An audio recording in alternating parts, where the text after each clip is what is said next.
is a special sports broadcast presentation of Talk Radio WRNR Martinsburg. Play ball! It's time for the fun and excitement of West Virginia high school baseball. Today's game is being brought to you by Miller Honda, Cox Holiday Professionals CPAs, the Brown Funeral Homes, Miller's Chrysler Dodge Jeep Ram, the Marius Group and Ameriprise Financial, WVU Medicine Berkeley and Jefferson Medical Centers, Parsons Ford, Bechtel Jewelers, Procter & Gamble, PGCareers.com, WH Miller Systems, D&N Auto, The Mortgage Center, the Hagerstown Suns, Haas's Steak and Sea, Bears Repair, The Final Score, and Atlantic Security. And now for the pregame show. Let's go out to the field and join our Talk Radio WRNR broadcast team. Turn 10.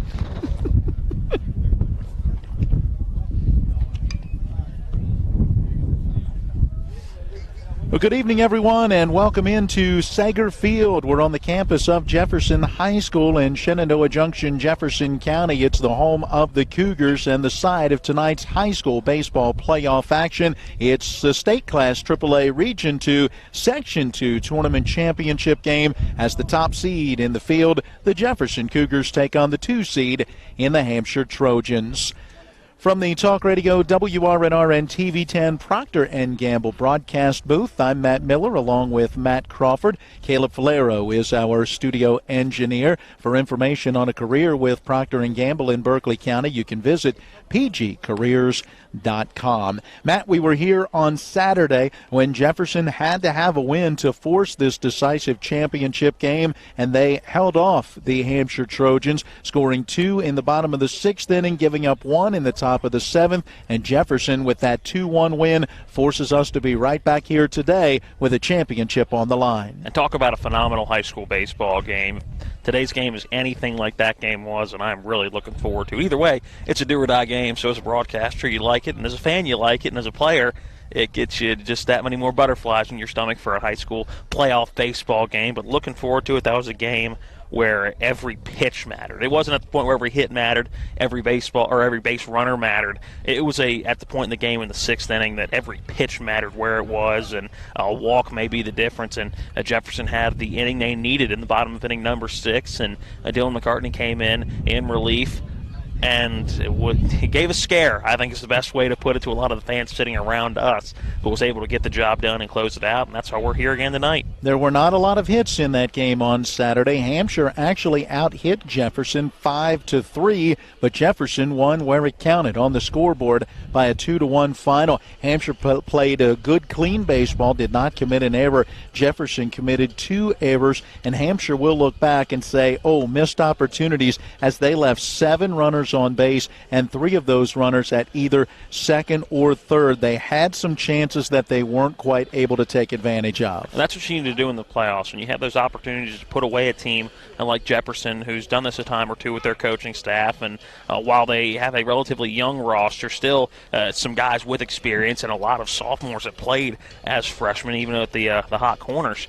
So they know how to win in tight games, and if you're Hampshire, that's something you're going to look back on if you don't get the win in this series and go, man, we blew an opportunity to seal it up then. This will be the 5th meeting this year between these 2 teams, and Matt, 2 wins, 2 losses for each, and one of those wins coming in the regular season, one of those losses coming in the regular season, one of those wins in the postseason, one of those losses in the postseason. This has been a very even matchup, which makes this a fun and intriguing game today.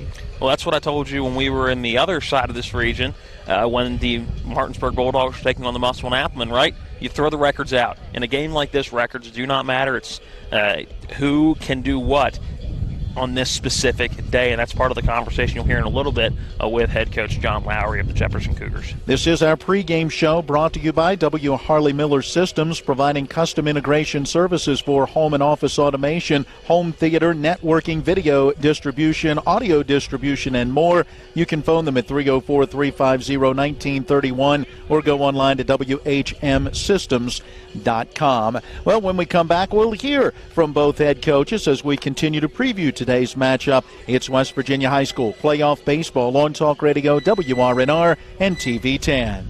Procter & Gamble brands are trusted in millions of living rooms, kitchens, laundry rooms, and bathrooms. P&G's Tabler Station plant in Martinsburg, West Virginia, is open and hiring. Candidates must be 18 years or older and possess a high school diploma or GED. No experience necessary. P&G offers an extensive list of benefits and starting wage of $17.50 an hour. To apply, go to pgcareers.com and search Plant Technicians, Martinsburg, West Virginia. Be part of P&G's most technologically advanced location in the world. It's one of the toughest times you'll ever face when someone close to you passes away. It's a swirl of papers to sign and arrangements to be made, all while you're dealing with grief. At Brown Funeral Home, we encourage you to pre-plan. Pre-planning not only makes things easier for you, it protects you from rising costs. At Brown Funeral Home, our families are precious to us, and so are yours. Brown Funeral Home in Martinsburg, Inwood, and Charlestown, Ranson.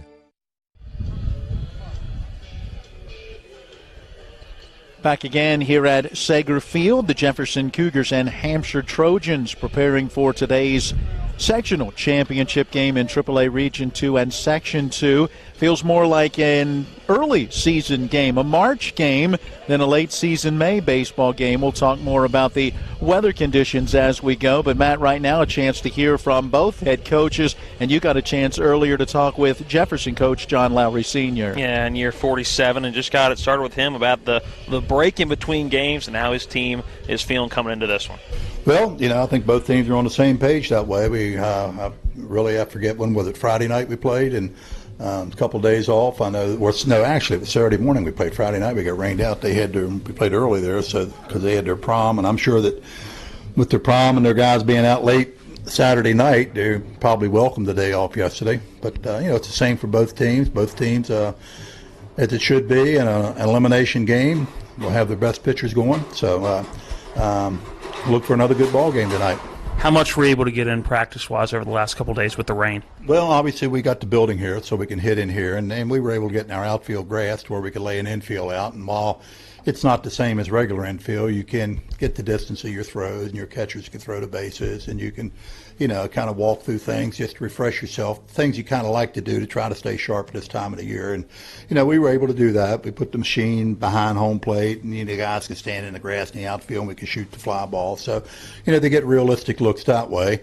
I'm not so sure at this time of the year. Obviously, you want to have a certain amount of practice, but the idea is just to try to stay sharp, not only physically, but try to keep a mental alertness and mental sharpness as well.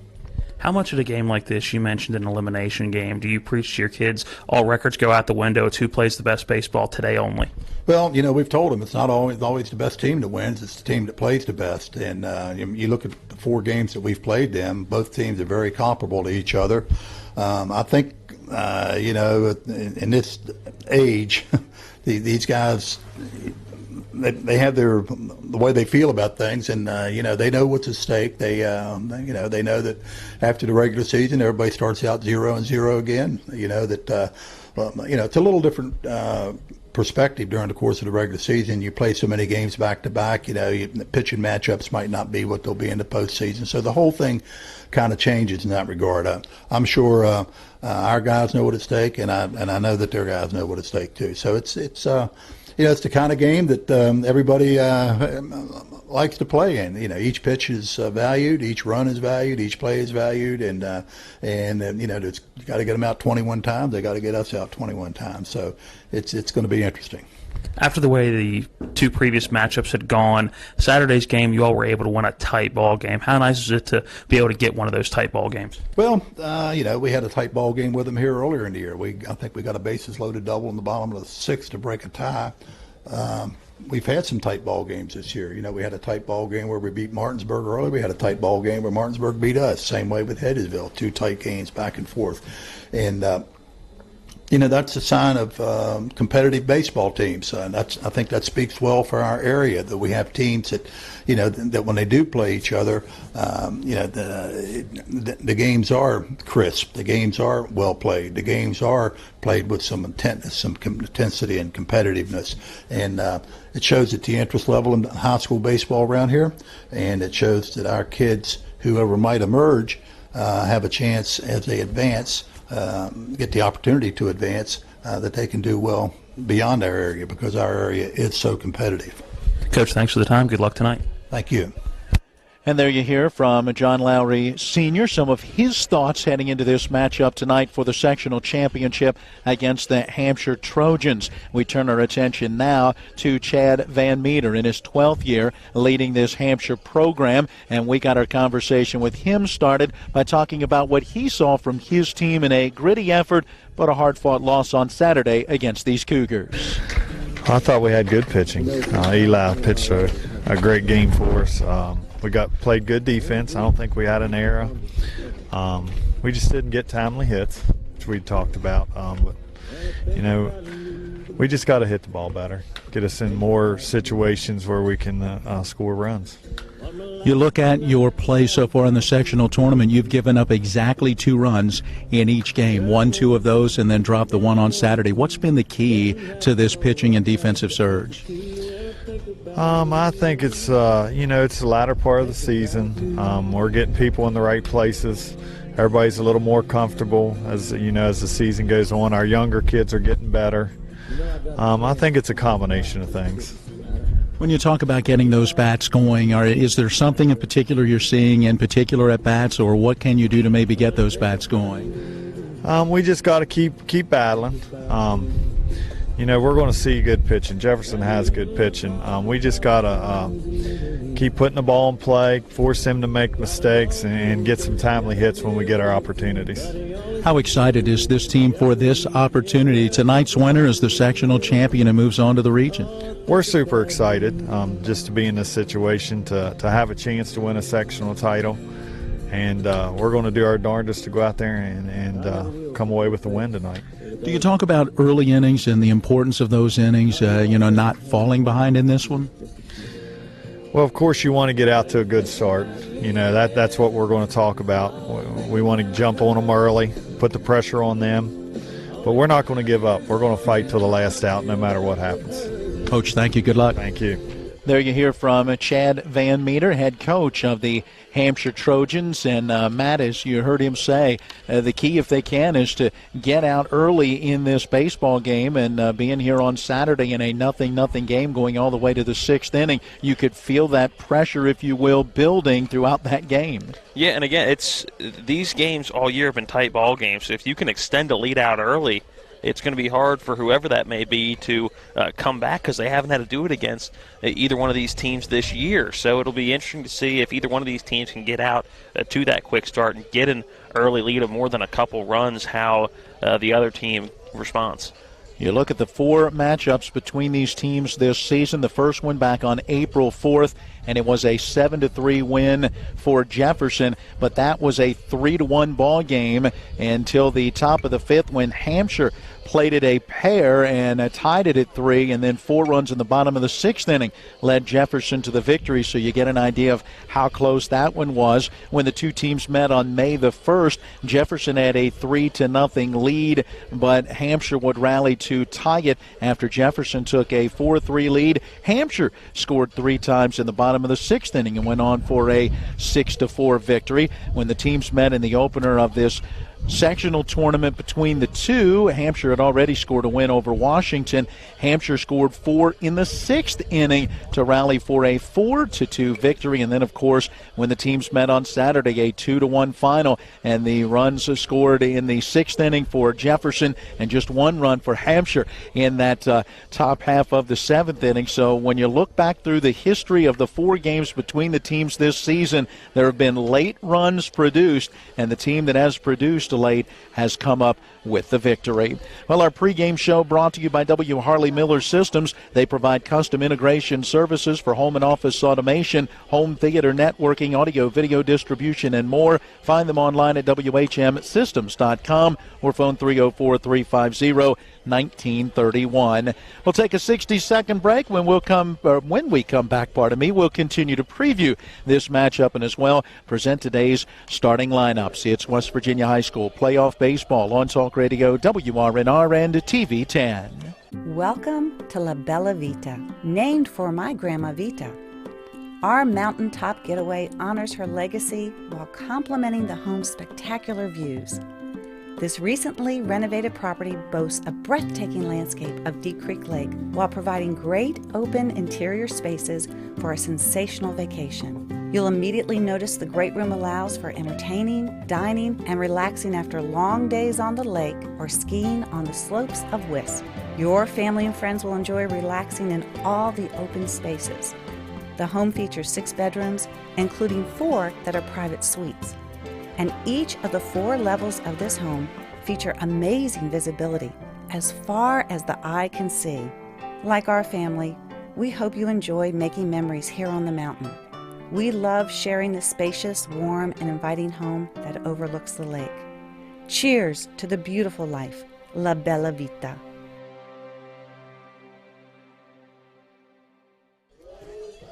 The lights are already on with a little sun shining through otherwise mostly cloudy skies, some big and sometimes some dark clouds rolling through the area. There's been a pretty strong and steady breeze that has been pushing those clouds out of the area, and what we understand overnight will press this colder air out, and tomorrow we'll get sunny skies and that high around 71. But Matt, right now this is more like a beginning of the season game as we're talking breezy conditions and temperatures in the mid-50s. I was going to say, what a phenomenal day that'll be to go call a baseball game. Too bad we don't have one to go call.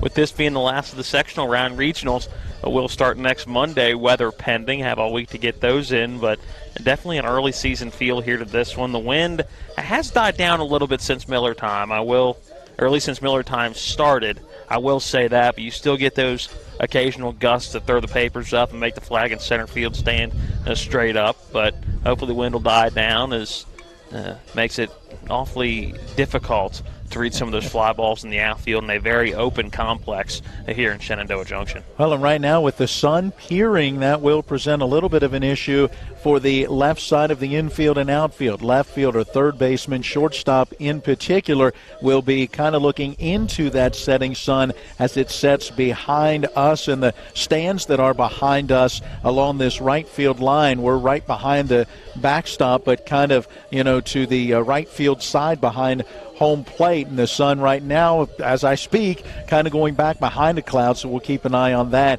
as the sun appears and then disappears on a regular basis. I also want to give you guys a heads up. Anybody who's seen the Jefferson games we've done from down here this year, usually we have John Alderton, our cameraman, sitting up in the top row of the bleachers behind us and to the right, so the camera moves a little bit. You can follow the ball a little better. Unfortunately, I'm not finding out till later this morning, John Alderton had some oral surgery or work done at the dentist this morning and couldn't make it out here, so we will just have a stationary camera right behind us, so we'll try to keep you as informed as possible and give you the best view possible, or at least what we found is the best view possible for a stagnant shot. And we send along to John a get well soon so that he can be back with us in time for next week's regional play. Well, the head coaches meeting with our 4-man umpiring crew at home plate, exchanging lineup cards and going over the ground rules here at Sager Field. By the way, the dimensions, 312 down the lines, 365 into the power alleys, 385 into straightaway center field. A lot of foul territory in behind home plate and down both lines, so a ball not in fair territory can still be in play, whether it's an outfielder, an infielder, or even the catcher going after it. And, of course, a wild pitch or a pass ball will advance runners. Beautiful facility here at Sager Field. The dirt circle, or really it's more like the home plate, if you will, around home plate, as it has the point in the back and the angled back that goes up and then towards the foul lines, and then dirt foul lines. We've seen a lot of the fields that have kind of gone more to the grass lines between home and first and third and the plate, but here we've got the entire dirt infield and base paths. And the one thing that we've seen a couple times in this series where bunts have been laid down either side, it's a dirt foul line and base line all the way up and down first and third, and there's probably, we'll just say, about a 2-inch lip on either side, and the dirt is underneath, so bunts pushed either just fair or just foul. It's a pretty good possibility that they could, if they're put down the line fast enough, hit one of those lips and either pop back into fair territory or kick foul at the last minute on the bunt that most of the time would have been a beautiful bunt down the line. Now the grass, a brilliant green with all of the rain that we have had. And, boy, a beautiful evening it's turning out to be for baseball. Could be a little warmer, would be about the only thing. And thankfully, as you said, the wind's beginning to die down just a little bit as we get ready for this sectional championship game. Time for the starting lineups, a service of D&N Auto Specialist, where honesty is their best policy. Get it fixed right the first time at D&N Auto. Phone 304-267-4078 to set up your appointments. Let's begin with the visiting Hampshire Trojans. They are 12-19 on the season, winners of 3 of their last 4, led by 12th-year head coach Chad Van Meter, assisted by Eric Hott, Brian Potter, Barry Crawford, and Eric Beeman. For Hampshire, shortstop Tristan Everett is in the leadoff spot, followed by catcher Eli Hott. Batting third in left field, Luke Carroll. The cleanup hitter, designated hitter Dustin Hott. He is batting for starting first baseman Cohen Mowry. Batting fifth and pitching is Colin Sulser. The number 6 hitter in center field, Trey Bryson. Batting seventh at third base, Grant Landis. The number 8 hitter, right fielder Wes Landis. That's Grant's twin brother, by the way. And the number 9 hitter at second base is Alex Hott. So it's Everett, Hott, and Carroll. Hott, Sulser, and Bryson. Landis, and Hott rounding out the batting order with Mowry at first base. Now for the Jefferson Cougars, they're 25-7 on the season, winners of 2 in a row and 3 of their last 4. They're led by 47th-year head coach John Lowry Sr., assisted by J.P. Jones, Ken Cross, Chuck Hamilton, and Mark Rotrock. For the Jefferson Cougars, left fielder Hayden Stang is in the leadoff, followed by starting pitcher Taylor Tennant. Batting third in right field, Corey Daly. The cleanup hitter is catcher Colson Titus. Batting fifth in center field, Stevie Lee. The number 6 hitter at first base, Zach Rose. Batting seventh, third baseman Cullen Horowitz. In the 8th spot, the designated hitter Mason Lance. Batting for today's shortstop, Camian Gonzalez. And batting ninth for Jefferson, second baseman Chase Anderson. So again for the Cougars, Stang, Tennant, and Daly, followed by Titus, Lee, and Rose. Horowitz, Lance, and Anderson round out the batting order with Gonzalez at shorts. Lineups brought to you by D&N Auto, family owned and operated since 1974, specializing in exhaust alignments and tires. Set up your appointment to get it fixed right the first time at D&N Auto. Phone 304-267-4078. Hampshire in the dugout off the third base side, coming out to that third base foul line. Decked out in the gray pants with the green jersey tops, black lettering, and white trim. Jefferson in the dugout off the first base side. Starters making their way out onto the field. Others out to the line in the white uniforms, jersey pants and tops, maroon lettering, and gold trim. As we pause here for the national anthem, we take our final timeout. We're back with the opening pitch after this. If you're not progressing in healthcare, you're falling behind. WU Medicine has planted itself here, and they're the first university that I've found who wants to take ownership of this population of Western Maryland, Southern Pennsylvania, Eastern Ohio, and the good people of West Virginia. And it's really refreshing to see. I was able to do things that the patients were going away for, which is good for the patients, and it's good for us because we have more resources. It certainly has helped take us to another level. With 4 new car dealerships and 4 used car dealerships in 3 states, Parsons is the largest used car and fastest growing new car dealer in the tri-state area. Take Parsons Ford with huge savings on hundreds of new Fords, financing from 0%. Parsons' goal of financing for all, and Parsons' famous above-market trade-in allowances that help make Parsons #1 for used cars too. See why so many won't buy anywhere but Parsons Ford in Martinsburg. We became #1 by making you #1 first. Parsons. We only make home loans, so we better be good at it. And we are. It's that simple. With our focus solely on mortgage lending, you can come to us with peace of mind knowing that your mortgage loan is in good hands. As one of the nation's largest private lenders, our focus is on helping you get into your new home.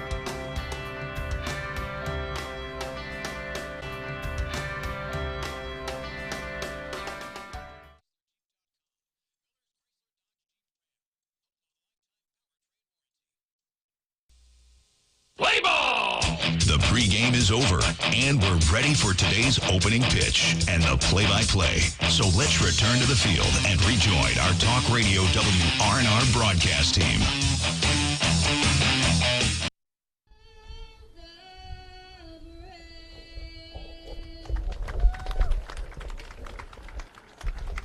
We welcome you back into Sager Field and the Talk Radio WRNR and TV 10 Procter & Gamble broadcast booth. Procter & Gamble in Berkeley County is now hiring. Go to pgcareers.com to apply. A beautiful rendition of the national anthem sung by one of the Jefferson students, and we are just about ready for some high school playoff baseball, a sectional championship on the line tonight here at Sager Field. Jefferson taking to the field, and Taylor Tennant beginning his warm-up tosses. Taylor Tennant coming into the game with an 8-3 record, a 7.54 ERA through 55 2/3 inning of work on the mound this year. 39 hits given up in those 55 2/3 on the mound. 25 runs, just 6 of those have been earned runs. So what does that tell you about the defense behind him? Has not necessarily been the sharpest with Tennant on the mound. 72 strikeouts to just 22 walks. Taylor Tennant, the pitcher of record, when these two teams met to open the sectional tournament. That 4-2 decision. Started to say 6-4. That was the one at the end of the regular season. And Tennant, in that matchup back on May the 8th, went the distance, 7 innings, gave up 4 runs on 4 hits, but Matt, none of those runs earned. Just what you talked about, 4 runs scored, but none of them against Taylor Tennant, as in that game Jefferson committed an error, and that error helped to be a part of those runs scoring, all coming in that top half of the 6th inning. Tennant did strike out 7 and walked 1 in that matchup against these Hampshire Trojans. We'll see if the Trojans have learned anything as they get ready to face him for a second time here in this postseason. Everybody getting in their warm-up tosses in the infield. Taylor Tennant is done. The throwdown has been completed from Colson Titus to the middle infield. It's Cayman Gonzalez and Chase Anderson playing those middle infield positions today. Anderson at second, Gonzalez back at shortstop. We saw him playing short on Saturday as well. Again, the rest of the defensive lineup looks like this. Horowitz at third, Rose at first base, Titus behind the plate, and left to right in the outfield, it goes Stang, Lee, and Daly. Ready for today's opening pitch, a service of the Mortgage Center on Edwin Miller Boulevard in Martinsburg, where Mark and Cheryl Savitt will treat you like family. First pitch of the ball game on the wagon. It is low and outside. That is ball 1, and today's opening pitch coming at 6:07. Mark and Cheryl Savitt at the Mortgage Center will walk you through the process with personal one-on-one service, including low interest rates and closing costs. Well, swinging away, here is a ground ball to the third baseman, knocked down by Cullen Horowitz. He has to pick it up off the grass and then fires across the diamond just in time to get Tristan Everett. And on just the second pitch of the ball game, we get a ground out to third. That was a phenomenal play by just a sophomore Cullen Horowitz at third. I thought Tristan Everett was going to beat that out. Horowitz was able to knock it down with the body, and it didn't go very far away from him, but the first step, he stumbled a little bit going to get it, but a very sharp throw across the diamond to get Everett for out number 1. First pitch to Eli, hot, breaking down and away from the right-hand batter, a swing and a miss for strike 1. We had issues with the scoreboard on Saturday and apparently having some issues still. It's the scoreboard not on as we get action underway. Pitch to Hotz, and the count to him now at 0-2. By the way, you can reach the Mortgage Center by phoning 304-267-9040 or go online to mortgagefinancing.com. On the 0-2 pitch, it's a grounder to short, and coming in on that one, Gonzalez. He fields and throws, but not in time. Hott is able to leg it out. That'll be an infield base hit. How often have we said that over the last couple of games, Matt? A bunch. That one came out off the end of the bat and just didn't have much on it, heading towards Gonzalez, who really had to charge in on it. Yeah, and it was a tough read for Gonzalez because off the bat it kind of looked like it was going to hang up in the infield a little more than it did. So I think Gonzalez froze for a brief second, then had to come in. Made a good play on it once he got there, but the initial movement was a little too slow from Gonzalez trying to read that one off the bat. So a runner at first with one away for Luke Carroll. He'll take down low for ball 1. A runner at first with one down, no score, top half of inning number 1. Action just getting underway. Carroll, a senior, one of 5 seniors at the top of the order as we get a toss over to first, and Hott goes back in standing. The first 5 hitters in the order all seniors. There are no juniors in this starting lineup. Then you get 3 sophomores and a freshman rounding out the bottom part of the order. Carroll jammed a little on the 1-0, shoots one foul out of play off the first base side. Now 1 ball, 1 strike. A 4-man umpiring crew working this one. Brian Collins behind the plate calling balls and strikes. I'll give you the others in a moment. Here's the toss over to first. And again, Hott back in. Jeff King is at first. Dave Boyd at second. Buck Hoffmaster, your umpire, at third. Tennant ready. That 1-1 pitch. Fastball taken for a strike. Now 1-2. Good-looking pitch, about belt high, outside edge. Carroll let it go by. The senior hitting .333. It's 33 hits in 99 at-bats. No homers, has driven in 25. Tennant again paying attention to Hott, trying to shorten his lead with another throw over. And the lead that Hott has, you saw his speed obviously legging out that infield single, but not a huge lead over at first base. He stays put as the pitch to the plate, taken on the outside corner. It's a called strike 3. Carroll down on strikes for the second out. A good pitch by Taylor Tennant. Not sure what Carroll was waiting for. That was a fastball just on the outside third of the plate. Definitely a pitch he should have at least taken a hack at and watched it go by. One of the easier strikeouts I'm sure Tennant will ever have. That was a pitch that didn't do anything fancy. It was just a routine fastball. Brings up Dustin Hott, who will take a fastball down the middle for strike 1. Yeah, back to those last 2 pitches to Carroll. They were almost identical, same spot. And he took both of them for strikes. So Hott batting with 2 outs and a runner at first. Let's see if Eli at first may be in motion. He's got his lead, and Tennant thinking the same thing, turns and throws over. Not quite the A move for Taylor Tennant either. No. Stepped off, turned, and just kind of lackadaisically threw over to first. Just the I'm paying attention to you move. Yeah, hey, don't do anything over there. 0-1 is due, and now there's the better move and a closer play as Hott went back in standing. And he still can get another step and a half. He's not dove back in yet. So if he wants to get greedy, he can buy another probably a step to step and a half. He's got that lead, and there he goes. Pitch to the plate, a fastball taken for a strike, and the throw down, and a little bit high as Camion Gonzalez, the shortstop, went up to grab that one, and then came down. He could not apply the tag to Eli Hott, who will get the stolen base, but the count to Dustin Hott at the plate, now 0-2. There's a good jump by Hott at first, and you said it perfectly. Gonzalez had to pause and go up a little bit left of the bag before coming down. Dustin Hott checking with the umpire, making sure of the count as he digs back in, down, no balls and 2 strikes. Tennant looking at the runner at second, pivots, no middle infielder there to cover, so no throw made. Dustin Hott, a .307 average with a homer and 22 driven in for this Trojan team. Up in a key spot with 2 outs and a runner in scoring position. No score, top half of inning number 1. The 0-2, down low and outside, backhand stop by Titus to hold the runner at second, now 1-2. Yeah, Tennant's just trying to overthrow that fastball. Ended up missing low and away in the dirt.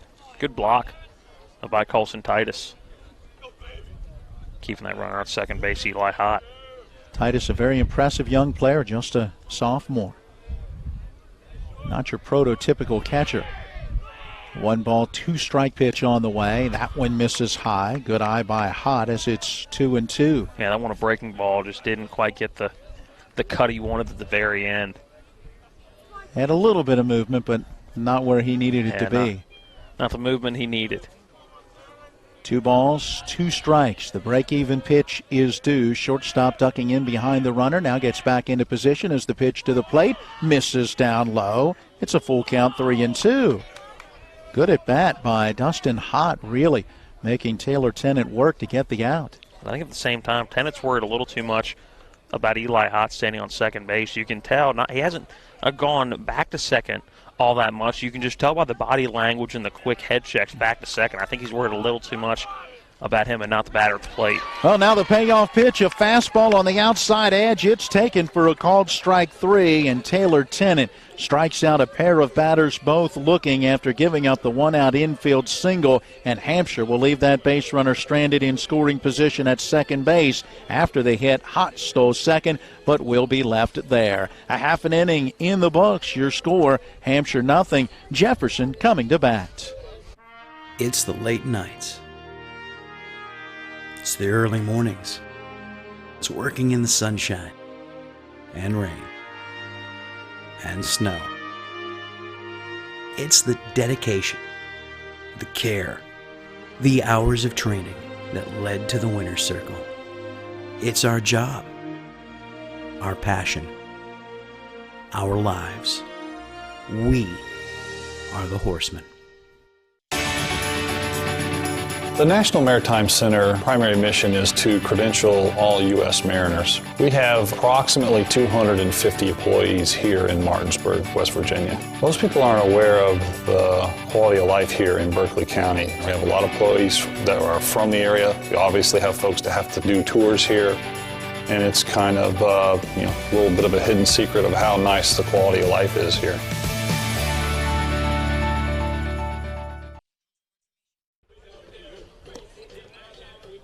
The sun trying to work its way through the cloud cover here on this Tuesday evening. Windy conditions, our game time temperature in the mid-50s. Overnight tonight, a chilly low of 46. Sunny and 70 coming for the day on Wednesday.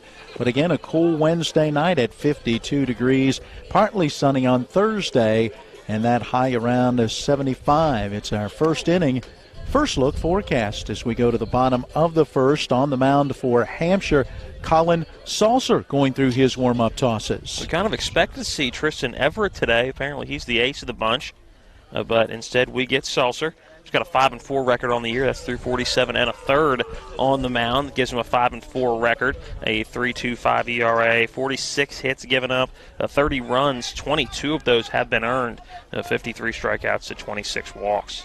He'll go to work facing Hayden Stang out of the leadoff spot for Jefferson. Into the left-hand batter's box. He'll take a fastball up high for ball one. And just a couple numbers that stick out at you. The 30 runs and 22 of those earned runs given up. So he's given up quite a few runs on the season. Here's a pitch at the knees, taken for a strike. Now 1-1 to Stang, the junior left fielder in the leadoff spot. He's one of 4 juniors in this starting lineup. The 1-1 high and outside for ball 2. 4 sophomores in this starting lineup, just 2 seniors. It's a relatively young Jefferson team. 2-1 pitch lifted foul and out of play over top of the third base dugout. 2 balls, 2 strikes, the count. Stang, a 352 hitter. That's 32 for 91. It's added 11 walks to bump that on-base percentage to 454. Salsa ready from the full windup. Delivers that 2-2, a fastball high and outside. Ball 3 to Stang. Count has gone full. He's also struck out 12 times to go along with those 11 base on balls. And, well, he's even that mark now as he picks up his 12th walk. Stang on that 3-2 pitch. Watches it high and outside for ball 4. That's something we saw 2 different times on Saturday that weren't the 6th inning for Jefferson. It was a couple times getting that leadoff batter on and just not being able to work him around. So that's something I think that's probably a point of emphasis for them today from the coaching staff. Taylor Tennant is the batter, and he will take a pitch that just misses high for ball 1. Tennant showing no sign of trying to advance Stang, who stretches out a short lead. Mowry holds him on at first. Here's a pitch in there for a strike. Now 1-1 to the pitcher and number 2 hitter in the order. Tennant, a 408 hitter, 31 for 76. He's driven in 19 on the year. 10 walks, 10 strikeouts, a 473 on-base percentage. Tennant now squares and shows bunt, but pulls back and takes a fastball high. 2 balls and a strike. Third baseman Grant Landis charging down the line as he saw Tennant square. Tennant again will square around. Let's see whether he's going to bunt or not. Here comes the pitch. Again, he pulls back and takes a fastball that misses high. 3 balls and a strike. Salser in danger of walking the first 2. Time being taken as Eli Hott, the catcher, wants to go out to try to settle things down for the senior pitcher. Last thing you want to do this early in the game, we talked about it in the pregame shows, you don't want to put two guys on early. This is a series that has not seen a whole lot of early runs in ball games. So if Jefferson can crack a few here in the first inning, it'll be a completely different dynamic for this Hampshire team to adapt to. And the biggest of all these matchups, matchup number 5 between these two this year. Conference on the mound concludes. Hot back behind the plate. Salsa ready. Here's that 3-1 taken for a strike. Tennant was taking all the way. That one along the outside corner for a called strike 2. Back-to-back batters are drawing full counts now. See if Stang's in motion on this full count pitch. Salsa looking over his shoulder, ready, and there goes the runner, and the pitch to the plate, sharply hit but foul down the third base line. That one shooting between John Lowry Sr. outside of that third base coach's box and the third base bag. So Tennant was on that pitch, but just a little bit out in front. We'll do it again with the count at 3-2. 7th pitch of the at-bat coming. Let's watch that pitch count go up for Salsa early. Yeah, 13 pitches so far, and he has yet to get an out. There's a runner at first, and Stang draws a throw over, goes back in on the dive. Tennant again in the right-hand batter's box. Stang again with his lead. The 3-2 pitch due, but time taken by the batter. Little cat and mouse game going on. Think they can run the Kentucky Derby before this next pitch? I'm just kidding. So you're referring to the Zach Greinke at bat a couple days ago, aren't you? I was going to say, there was an article online we'll talk about. Well, again, the runner is on the move as the 3-2 pitch to the plate is fouled off. That one going out for the catcher, Eli Hott, carrying back towards the backstop. We'll do it all over again. A few little sprinkles in the air. Yeah, I was getting ready to say, I don't know if it's just me, but I feel a few raindrops coming down. Yeah, thankfully just 1 or 2. We do have some dark clouds kind of rolling over as we speak. Awaiting that 3-2 pitch yet again. Tennant ready, 8th pitch of the at-bat due, but instead a throw over to first. A lot of action early on in this bottom of the first inning in a scoreless game. A sectional championship game. The winner will face Hedgesville in the regionals next week. Runner again on the move with a 3-2 pitch. Popped foul to the backstop. That one catching the netting high above us and just to our right. And Tennant stays alive. Doing a good job fighting off pitches, waiting to see one either miss his own or see the one that he wants to try to drive somewhere. And we've seen Hayden Stang active at first on every one of these full count pitches. There he goes again. And this pitch is drilled into left field, and the left fielder not able to get to it. Luke Carroll going back will have it go over his head and to the fence. Stang being waved around and will score without no. Here comes the throw. I wondered if the shortstop would even throw it, but Tristan Everett did turn, paused, looked, and then eventually threw to the plate, but no chance to get Stang, who was off with the pitch. He'll score on the Taylor-Tennant double, and Jefferson takes a 1-0 lead. And that looked like a pretty routine ball to left field. It was very sharply hit off the bat of Taylor-Tennant, but I don't think Luke Carroll ever really got a good read on that baseball.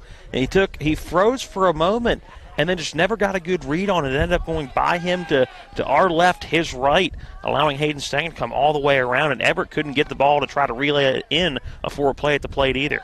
Fastball to Corey Daly misses high for ball 1 for Taylor-Tennant. Double number 4 on the season, RBI number 20. He's got his lead at second with a 1-0 pitch due to the plate. Here it comes, and that one up and in. 2 balls and no strikes.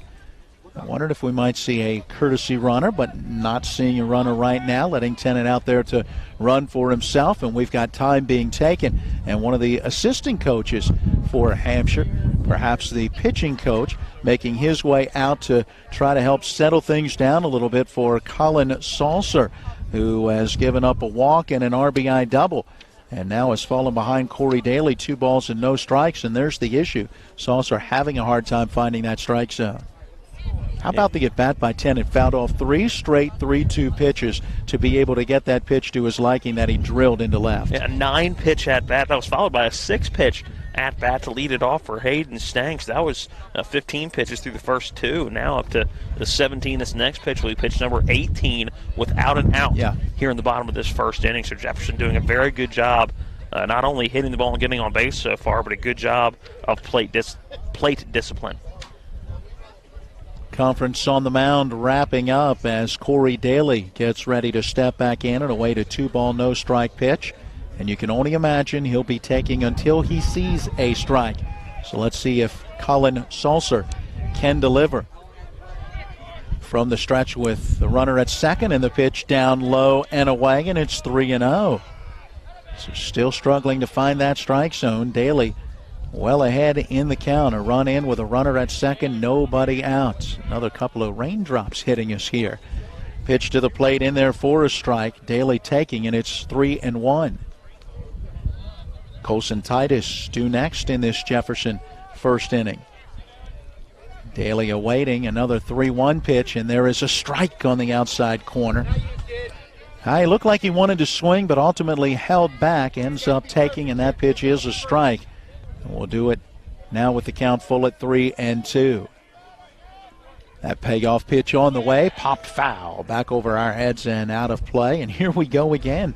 It's the Taylor Tennant at bat all over again. The third straight batter to come to the plate, and the third straight batter to see a full count. And now a back-to-back will at least see pitch number 7. Again, a 3-2 due. Here it comes, and that one lifted high in the air, deep down the left field line. If that one is fair, it is gone, and it is a fair ball and a 2-run home run for Corey Daly. His first home run of the season, RBI number 16 and 17. And Jefferson, before an out is recorded in the bottom of the first, has a 3-0 lead. And I thought that one was going foul. It must have curved right around that foul pole in left field. Didn't save it by much. Hit it into the rainbow out there in left field. A picturesque moment right now here in Shenandoah Junction. That's a pretty thick rainbow, actually, but a great hit by Corey Daly, just waiting down that 3-2 pitch and finding one he liked and driving it deep to left field. Not a bad time to have your first home run of the year. Well, there is gold at the end of that rainbow, and that gold represents 2 more runs, a 3-0 early Jefferson lead. It brings up Colson Titus, and the first pitch to him in there for a strike. So a walk, an RBI double, and then a 2-run home run has Jefferson in front early. The 0-1 pitch snaps across that outside corner for a called strike 2. And again, the guy we were expecting to see in this game was Tristan Everett, and the only issue with him not starting right now is he's in the field, not a whole lot of time to warm up. Here is a pitch lifted in the air down the first base line, getting into foul territory. A long run for Mowry, the first baseman, could not get to it. The right fielder Landis had no chance. It drops in as a foul ball, and the count holds it 0-2. Boy, that rainbow has brightened up.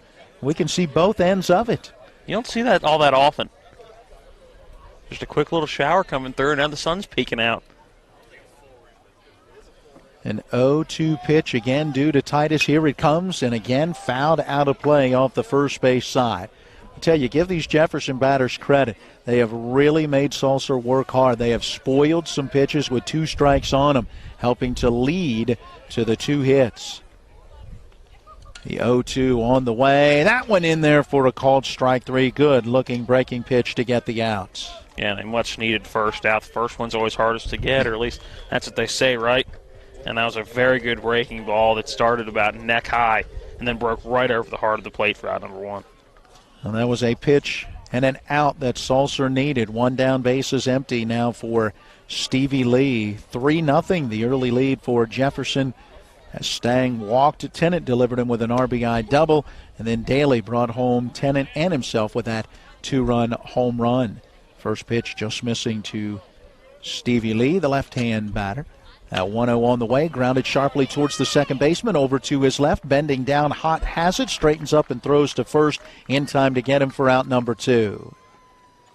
Nice play, covering a pretty good bit of ground there as Hott, moving to his left, was right at the fringe of the dirt and the outfield grass as he bent down to scoop that one up. And that's back-to-back good batters for Colin Salser. Didn't start the game all that well, obviously down 3-0 right now in the bottom of inning number 1. After 3 consecutive base runners and 3 runs. Those were good back-to-back batters to kind of settle into this one. First pitch to Zach Rose, misses high for ball 1. Rose, the sophomore first baseman in the left-hand batter's box, takes this pitch inside corner at the knees as the count evens 1-1. A throw back from Eli Hott gets away from Salser and rolls all the way over towards Alex Hott. Second baseman picks it up and will give it right back to Salser, ready to go with that 1-1 to Rose, hitting .264. No homers, 23 driven in. Good eye to take a pitch down low. 2 balls and a strike.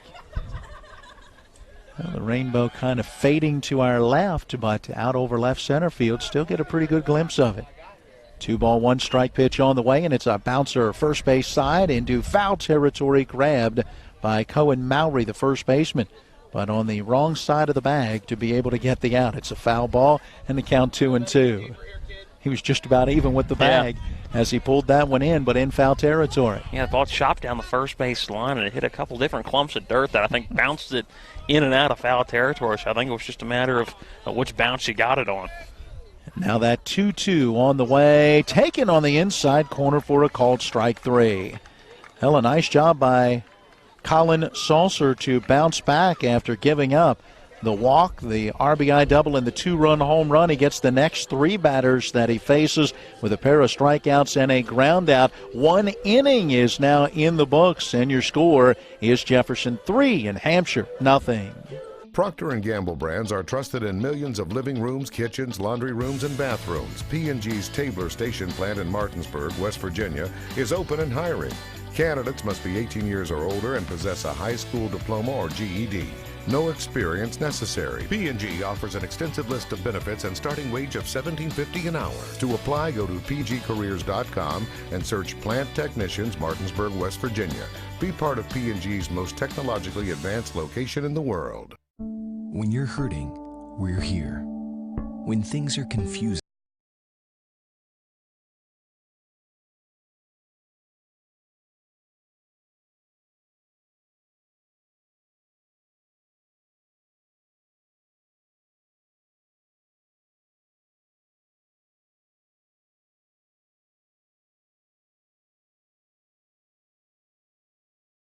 Inwood, and Charlestown Ranson, we're here when you need us. Here we go to the top half of inning number 2. A 3-0 Jefferson lead as Taylor Tennant toes the pitching rubber in that first inning through 15 pitches. 10 of those were for strikes, as he did give up a 1-out infield single.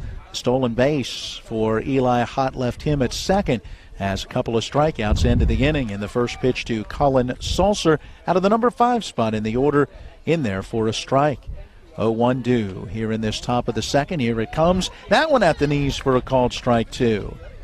So Taylor Tennant getting ahead of hitters. And we noticed Salser, after falling behind those first 3 hitters and giving up the 3 runs, did a good job of getting ahead of those next 3 hitters and ultimately got the outs. Good fastball just off the corner. It missed away for ball 1. That's a great pitch to try to get Salser to chase by Tennant. Now that 1-2 in on his hands. He swings and misses. It gets away from Colson Titus, picks it up in foul territory in the throw to first. In time to get him. Salser strikes out 1 down. That's a good play by Colson Titus for being as young as he is, to calmly get that baseball and know he has time to make that throw, and just making sure he had a clean line to Zach Rose at first base and making a good throw. It is a strikeout, 3rd of the game for Taylor Tennant, out officially recorded 2-3. And now it brings up Trey Bryson, center fielder, number 6 hitter in the order, and the first pitch to him on the inside corner for strike 1. So Tennant really dealing it right now. Off to a good start. Right-hander works from the first base side of the pitching rubber. Swing and a miss at the fastball for Bryson. It's now 0-2.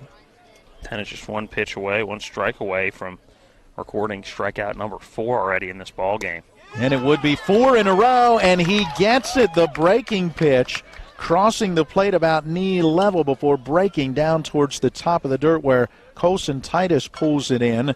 Bryson gets caught looking, and the last 4 batters that Tennant has faced have gone down on strikes. I could have been reading the situation wrong. I don't think Bryson agreed with that pitch call. I know. With that strike call, I think he thought that was a bit below the knees. Grant Landis to the plate. First pitch swinging, bounces it foul, third base side. Base is empty with 2 away for Landis. One of 3 sophomores in this Hampshire starting lineup. Takes this pitch for a strike. It's 0-2. And so far, Taylor Tennant has thrown one pitch in this half inning that has not been in the strike zone. And he's ready to work quickly. 0-2 pitch fouled. Straight back into the backstop. And the count at 0-2 holding. And Landis was right on that. He had the timing perfect. It was just a little underneath, as that one came hard off the brick backstop, right to the left of us. Yeah, Brian Collins, the plate umpire, really giving that baseball a look over as Colson Titus went out for a quick conference with Taylor Tennant. Foul ball came back, and I think it may have skipped off of Brian Collins, our umpire, before it got to that backstop. You kind of heard a little brush before it caromed off the brick backstop. Well, a breaking pitch to Landis on the 0-2 misses. Now a ball and 2 strikes. 3-0 the Jefferson lead. Hampshire batting top of the second. Nobody on, 2 outs. Landis steps out. Now steps back in, awaiting that 1-2 pitch. Tennant ready. Here it comes. Fastball down low. 2 balls, 2 strikes. I always love the attitude of the pitcher, and Tennant just did that when you see the batter call time and step out, and the pitcher just stays there waiting. And to me, I always saw that as an intimidation kind of thing, that when he stepped in, that pitcher was just waiting for him in the windup. A cat and mouse game between pitcher and batter. Yogi Berra, 50% of the game is 90% metal, or half the game is 90% metal, something like that. Fastball on the 2-2, bounced foul third base side, and as we look down that left field line, Tristan Everett has begun to loosen in the Hampshire bullpen down in the left field corner. It wouldn't be too long. The way that first inning went, definitely expected that to happen in this half inning. Now that 2-2 fastball grounder right back up the middle, gets through Taylor Tennant and into center field. That's a 2-out base hit for Grant Landis. And that was a good job by Taylor Tennant avoiding that baseball. I think if it would have hit him, that wouldn't have given anybody else an opportunity to get the baseball. It may have injured his leg a little bit. Ball not hit overly fast, but it's still an opportunity to nick something along the way. So a good job of just avoiding that. I know it's a base hit and you don't want to give up any hits, but that gave Jefferson the best opportunity to try to get a batter out. Now it brings up Wes Landis, who will wave through a high fastball, definitely late on that swing. He's down in the count 0-1. Everett can warm up for maybe one more batter, but should Wes Landis reach, the number 9 hitter Alex Hott would come up, and Tristan Everett would then have to head to that on-deck circle. He's in the leadoff spot in the order. Here's a pitch down low and outside, blocked by Colson Titus, keeping that ball in front of him, holding the runner at first. It's 1-1. We've seen Titus very strong behind the plate so far in this one. Just making sure to use the body to keep everything in front of him. He's seen firsthand how each batter is important and each base is important in this series so far. The 1-1 fastball misses high. 2 balls and a strike. There was a 1-out infield base hit for Hampshire in the first. They get a 2-out hit here in the second. 2-1 pitch on the outside corner for a strike. Now 2-2 to Wes Landis. Zach Rose holds the runner at first as Grant Landis has a very short lead. He goes back in head first, I think just to get the uniform dirty. Well, he got the knees dirty because the chest never even had to hit the ground. He was so close. Played on top of the base. Here we go with that 2-2 delivery. Swing and a miss at the fastball. Tennant blows it right by him and ultimately strikes out the side here in this Hampshire second inning. The Trojans do get a 2-out single from Grant Landis, but now 6 Ks through the first 2 at-bats for Jefferson starter Taylor Tennant. Heading to the bottom of the second when we return to Sager Field. Jefferson out in front of Hampshire 3-0. The level of care that I got at WVU Medicine was top-notch. If you're not progressing in healthcare, you're falling behind. Is really an integration, looking at a clinical care network, looking at the good people who can help push the envelope and raise the bar for delivering quality healthcare product. To have my life back is absolutely a blessing. I am beyond thankful for WVU Medicine. I absolutely 100% have my life back. With 4 new car dealerships and 4 used car dealerships in 3 states, Parsons is the largest used car and fastest growing new car dealer in the tri-state area. Take Parsons Ford with huge savings on hundreds of new Fords, financing from 0%. Parsons' goal of financing for all, and Parsons' famous above-market trade-in allowances that help make Parsons #1 for used cars too. See why so many won't buy anywhere but Parsons Ford in Martinsburg. We became #1 by making you #1 first. Parsons. Here we go to the bottom half of inning number 2. Cullen Horowitz out of the number 7 spot in the order stands in and takes strike 1. Colin Salser back out on the hill for his second inning of work. The right-hander ready, misses low and outside with a breaking pitch. 1 ball and 1 strike. We had him at 34 pitches in that first inning, giving up 3 runs on a couple of hits. We did see Tristan Everett warming up in between innings, however, to make that switch from short to the mound if needed. Big swing on the 1-1 pitch, and it's a little dribbler off the end of the bat from Horowitz right back to the pitcher Salser off that front slope of the mound. He fields it, turns, and throws to first, and Horowitz is retired. And every cut that Horowitz takes, you just expect to go a mile. 9 home runs for the Bears so far on this season, and took a mighty cut at that one. Was able to get a piece of it, and an easy dribbler back to the mound. 1 down, base is empty for Mason Lance, who will take strike 1.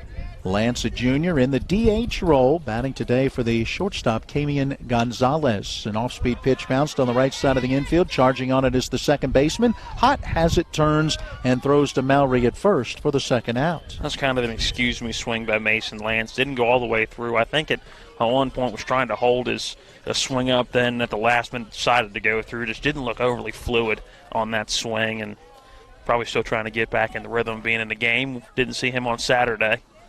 Number 9 spot in the order, Chase Anderson. He'll square and show bunt, but takes a pitch that misses outside for ball 1. So that'll bring Grant Landis in. A step on the grass at third. Again, Anderson slides the hand up the bat, but never really sticks the barrel out there as he takes a pitch high. 2 balls and no strikes.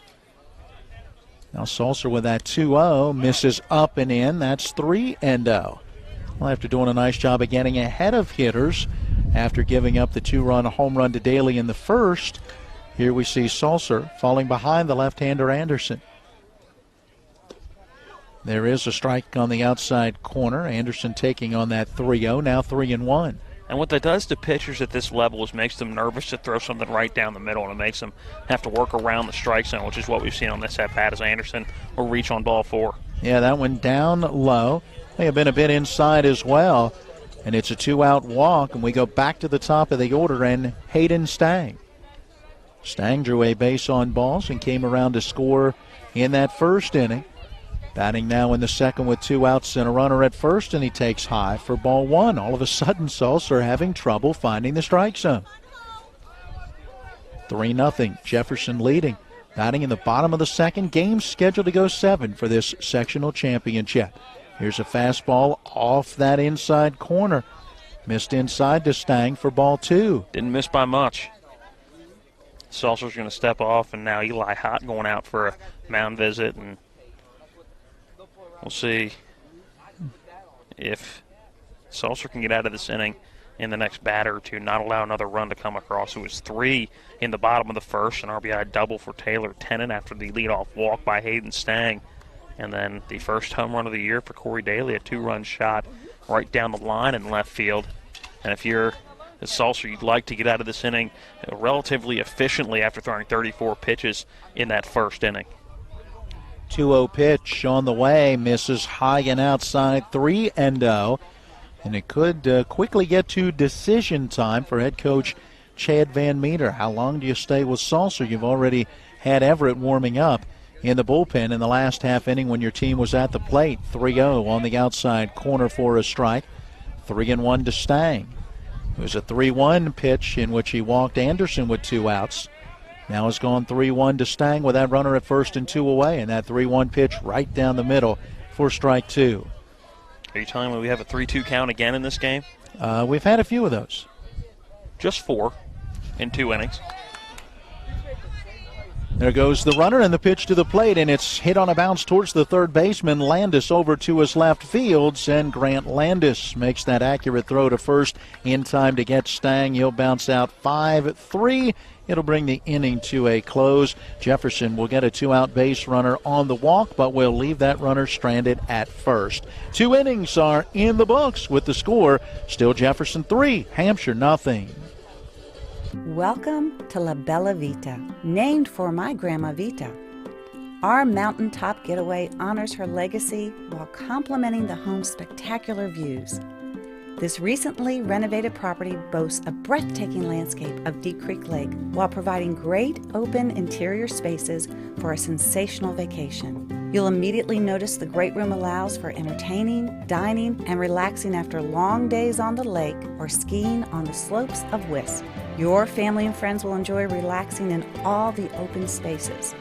The home features 6 bedrooms, including 4 that are private suites. And each of the 4 levels of this home feature amazing visibility as far as the eye can see. Like our family, we hope you enjoy making memories here on the mountain. We love sharing the spacious, warm, and inviting home that overlooks the lake.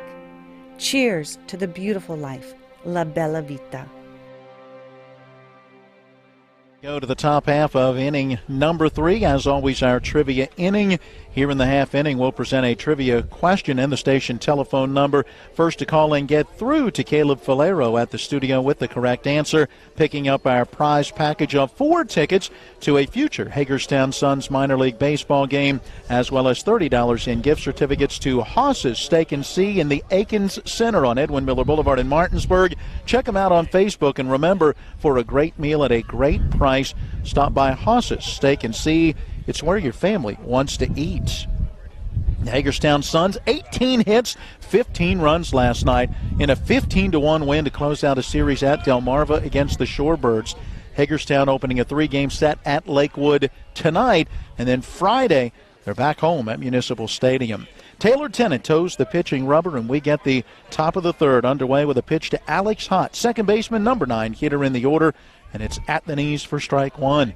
Tennant ready to go again. Here's that 0-1. Lifted in the air down the third base line. Could be trouble. Shortstop moving out and makes the grab. Camian Gonzalez moving to his right. Able to reach up and backhand stab that one for out number 1. That was a good reaction by Gonzalez, immediately knowing how deep that one was going to go, because Horowitz wasn't going to be able to get to it, just the way he had to read that baseball and then turn and go straight back, and it was going to be too shallow for Stang to come in and get. So a good job by Camian Gonzalez. 1 down, bases empty, back to the top of the order, and Tristan Everett 0-for-1 with a ground out to third, his first time up. Stands in and takes. Good breaking pitch for strike 1. That was the ball that Horowitz knocked down, but stayed with it, picked up, and still had time to throw out Everett. I put a little star by that one. Here's a swing and a line drive, base hit into center field. Everett turning that 0-1 fastball right back over the head of the pitcher and into center field for a 1-out single. Well, it's been a single in each inning so far for Hampshire. They haven't been able to do anything with those singles. Let's see if this inning can change that. I was going to say they need to find a way to get some hits bunched together. Their third hit of the game, but as you heard from Matt, 1 in each inning so far. Eli Hott had the infield single back in that first inning on a slow roller towards short. He stands in and takes a very good fastball, but high for ball 1. Here the pop into the mitt of Colson Titus as Tennant put a little extra on that one. Everett is lead at first. Rose holds him there as the pitch to the plate. Swing and a miss at a high fastball. Counted 1 ball, 1 strike. Let's get into our trivia question. Our station telephone number is 304-263-6540. Write it down or poke it into your phone and get ready to hit it. Throw over to first, sending Everett back in standing. Again, 304-263-6540 is the station telephone number. The question, who was the first in Major League history to strike out 2,500 times in his career? We're talking about a hitter, not pitchers throwing strikeouts, but who was the first Major League batter in history to strike out 2,500 times in his career? Fastball taken by Eli Hott, a strike on the outside corner. Now 1-2. 304-263-6540 65-40. Call Caleb Falero, be the first to get through with the correct answer and pick up today's prize package. Another throw to first, sending Everett back in. One out with that runner on. 3-0 Jefferson. Hampshire batting top half of the third. Here's that 1-2, and Hott takes a called strike on the outside corner. Taylor Tennant painting the corners today perfectly. He has been, even pitches that have missed just off the plate, he is locating very well today, especially that fastball. He's been able to put that wherever he wants to so far through 2 2/3 in this one. 6 Ks already in the ball game for Tennant, and he'll face Luke Carroll with 2 outs and a runner at first, and the pitch misses high for ball 1. Looks like the breeze, pardon me, picking up just a little bit out in center field. We've seen that flag at times hang almost limp, and now we're watching it blow out towards center as we get another throw over as Everett goes back in standing at first. Carroll, a strikeout victim, looking at a 1-2 pitch back in the first inning. Steps back in, awaiting the 1-0 delivery here. Here it comes, and it's lifted in the air on a line over the head of the second baseman out into right center field. Everett going to make his turn and head for third. Stevie Lee, the center fielder, getting it in and holding the runners at the corners as Everett goes from first to third on the single from Luke Carroll. It's a good piece of hitting by Carroll. Inside-out swing, sending it into a right center field. Good job by Stevie Lee in center, getting the ball in quickly and keeping Tristan Everett at third base on 2 outs. Everett was moving on contact.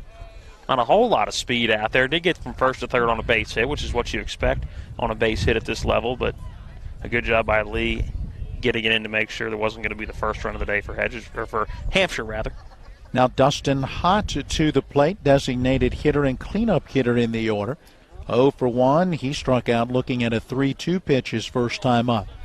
Quick conference between Titus the catcher, Rose the first baseman, and Tennant the pitcher, and now we're ready for action, and the fastball is down low. Ball 1. Give you that trivia question one more time. Caleb, let us know when we do have a winner. We'll give you the answer and who the winner is in the bottom of the third, who was the first batter in Major League history to strike out 2,500 times in his career. Runner is on the move towards second as the fastball is taken for a strike. Titus gives a bluff but does not throw down as Luke Carroll will get the steal of second. Everett will stay put at third, and Titus will walk out for a quick meeting with Tennant. I'd have that as a 1-1 count now to Dustin Hott as he will step back in now with 2 in scoring position. You figured that Coach Van Meter would be aggressive. Go ahead and get that runner in scoring position. Looks like we have a winner, Sue Marks of Martinsburg. Congratulations. Here comes that 1-1, and it is fouled down the right field line to get back out of play. Now with a ball and 2 strikes. Sue Marks knew the answer. We'll find out if my partner knows the answer when we go to the bottom of the third. I've got the count at a ball and 2 strikes. There seems to be a question from Chad Van Meter as the head coach for Hampshire. I think he was thinking that the count should be at 2 balls and 2 strikes. But it's only 1 and 2. That's what we have right now on our score sheets, and it seems to be what each of the umpires had. He seems to be very upset about that. I mean, that's a lot of people that have the same count. You think on the odd chance that maybe he's got it wrong. 2 outs, 2 on, both in scoring position. Here comes that 1-2 delivery. That one down low and outside. Now we should have it at 2 balls and 2 strikes. Good eye by Hott. Tough spot for him. A guy that will strike out 27 times in 88 at-bats on the season. Tennant ready, and the pitch, and it is hit into right field, sinking quickly. It's down for a base hit. Corey Daly comes up firing through to the plate, cut off by the first baseman Rose. Scoring from third is Everett. Stopping at third is Carroll. Aboard at first on the 2-out RBI base hit is Dustin Hott, and the Jefferson lead cut to 3-1. Nice little 2-out rally here for Hampshire. A 1-out single by Tristan Everett, then a strikeout to Eli Hott, and you're thinking maybe it's going to be another 1 single inning for the Hampshire Trojans, and Tennant's going to get out of it. A back-to-back 2-out singles. Luke Carroll moving Tristan Everett to third, and this one a single by Dustin Hott, scoring a run and advancing Carroll to third.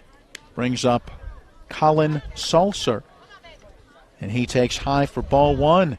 Sulcer, the opposing pitcher, number 5 hitter in the order, 0 for 1. A strikeout swinging back in the second inning. Steps back in with runners at the corners. Let's see if Hott is in motion. Up he bluffs over at first as the pitch to the plate is taken for a strike. Now evens 1-1 to Sulcer. I find that name hard to say sometimes. I want to put the U from Sulcer in the first name and have it Cullen instead of Colin and then Sulcer. Only because there's a Cullen on the other side. There is. There's a Cullen Horowitz. We could just call him Bear. That's the nickname. Yeah, many others do. The 1-1 to the plate, and that fastball misses outside for ball 2. Now the damage coming with 2 outs in this inning. A pair of 2-out singles, including the RBI base hit for Dustin Hott, who is aboard at first. Luke Carroll is at third. 3-1 the Jefferson lead. Here's the pitch. Just low and outside, and that is ball 3. Taylor battling just a little bit. Down in the count now, 3 balls and a strike. Well, you've had a couple of balls hit pretty sharply.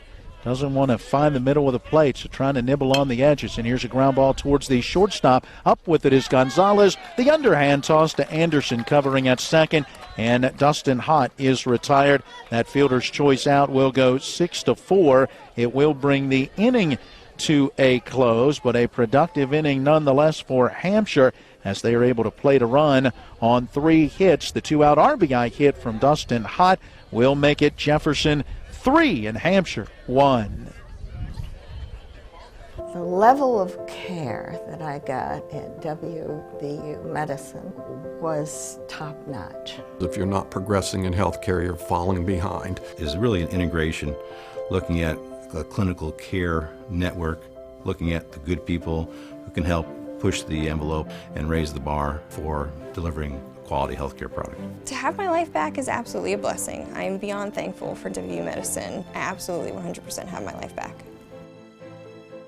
With 4 new car dealerships and 4 used car dealerships in 3 states, Parsons is the largest used car and fastest growing new car dealer in the tri-state area. Take Parsons Ford with huge savings on hundreds of new Fords, financing from 0%, Parsons' goal of financing for all, and Parsons' famous above-market trade-in allowances that help make Parsons #1 for used cars too. See why so many won't buy anywhere but Parsons Ford in Martinsburg. We became #1 by making you #1 first. Parsons. We did get a winner with our third inning trivia. Sue Marks knew the answer. We're going to find out whether our own Matt Crawford knows the answer as we move to the bottom of the third. Taylor Tennant to lead it off, swings to the first pitch, lines it into right center field. That one drops in for a base hit. Center fielder Trey Bryson over to cut it off and hold Tennant to the leadoff single. It's a good thing Bryson got that baseball when he did, because Tennant was moving. I think any sort of delay in center field, and Tennant was going to try to advance to second base. And now we'll see a courtesy runner. It'll be Dylan McCartney, the courtesy runner for today's starting pitcher, Tennant. Didn't see a courtesy runner in the first inning, as Tennant was in scoring position already, but now at first, Tennant will go back to the bench, and it'll be Dylan McCartney. So McCartney on at first as Corey Daly stands in. All he did was have a 2-run home run back in that first inning, and he takes a pitch that misses outside for ball 1. We'll get into our trivia question and answer here in a moment. 1-0 on the way. Instead, a toss over to first sends McCartney back in on the dive. All right, our question. Who was the first batter in Major League history to strike out 2,500 times in a career? Here's the pitch to the plate, hit in the air into left field. Looks like Carroll has this one measured, and Luke Carroll does pull it in for out number 1. Heading back to first goes McCartney. So a fly out to left for Daly, 1 away as it brings up Colson Titus, and I know you're busy thinking about that answer. I'm trying. I don't know how far back to go. That's my issue, is I don't know, and I don't want any hints. It's just, that's the process going on in my mind, is I don't know how far back to go. Colson Titus, first pitch swinging, lifts one in the air down the right field line. A long run for Wes Landis. The right fielder will not get there as it drops for a foul ball. All right, I'm going to go with a weird one here. Okay. Is it Pete Rose? It is not. Think of a home run hitter for the New York Yankees in his heyday. Nope, you're too far back in that one. Okay. Titus, a strikeout victim, his first time up, got caught looking at an 0-2 pitch. Swings, gets just a piece of this one. Trickles off the end of the bat. Into the backstop just to the right of our position. Count 0-2. Mr. October. Reggie Jackson. I'm going to share some numbers with you. Get ready for this. Titus awaiting that 0-2 pitch. Salsa ready. Here it comes. High fastball got him swinging. 2 outs in the inning as Titus goes down on strikes. Third K of the ball game for Colin Salsa. A runner still at first with 2 outs for Stevie Lee. When he retired in 1987, Jackson at the time was still the only batter to strike out 2,000 times in his career as the first pitch misses low and outside to Lee. That's ball 1. There are now 6 different batters that have over 2,000. Has the game changed or what? It's all about the home run. Strike out if you want. Just hit me a few home runs here and there. Jim Tomei, Adam Dunn, Sammy Sosa, Alex Rodriguez, and Andres Galarraga all now join Reggie Jackson with more than 2,000 strikeouts. A check swing on the pitch to Stevie Lee. We get an appeal to our third base umpire. Buck Hoffmaster says, yes, Lee went around, and the count now at 1-1 strike. Stevie Lee 0 for 1 with a bounce out to second. Back in the first inning. Toss over to first, and back in goes Dylan McCartney. And McCartney gets the lead that every coach wants you to get.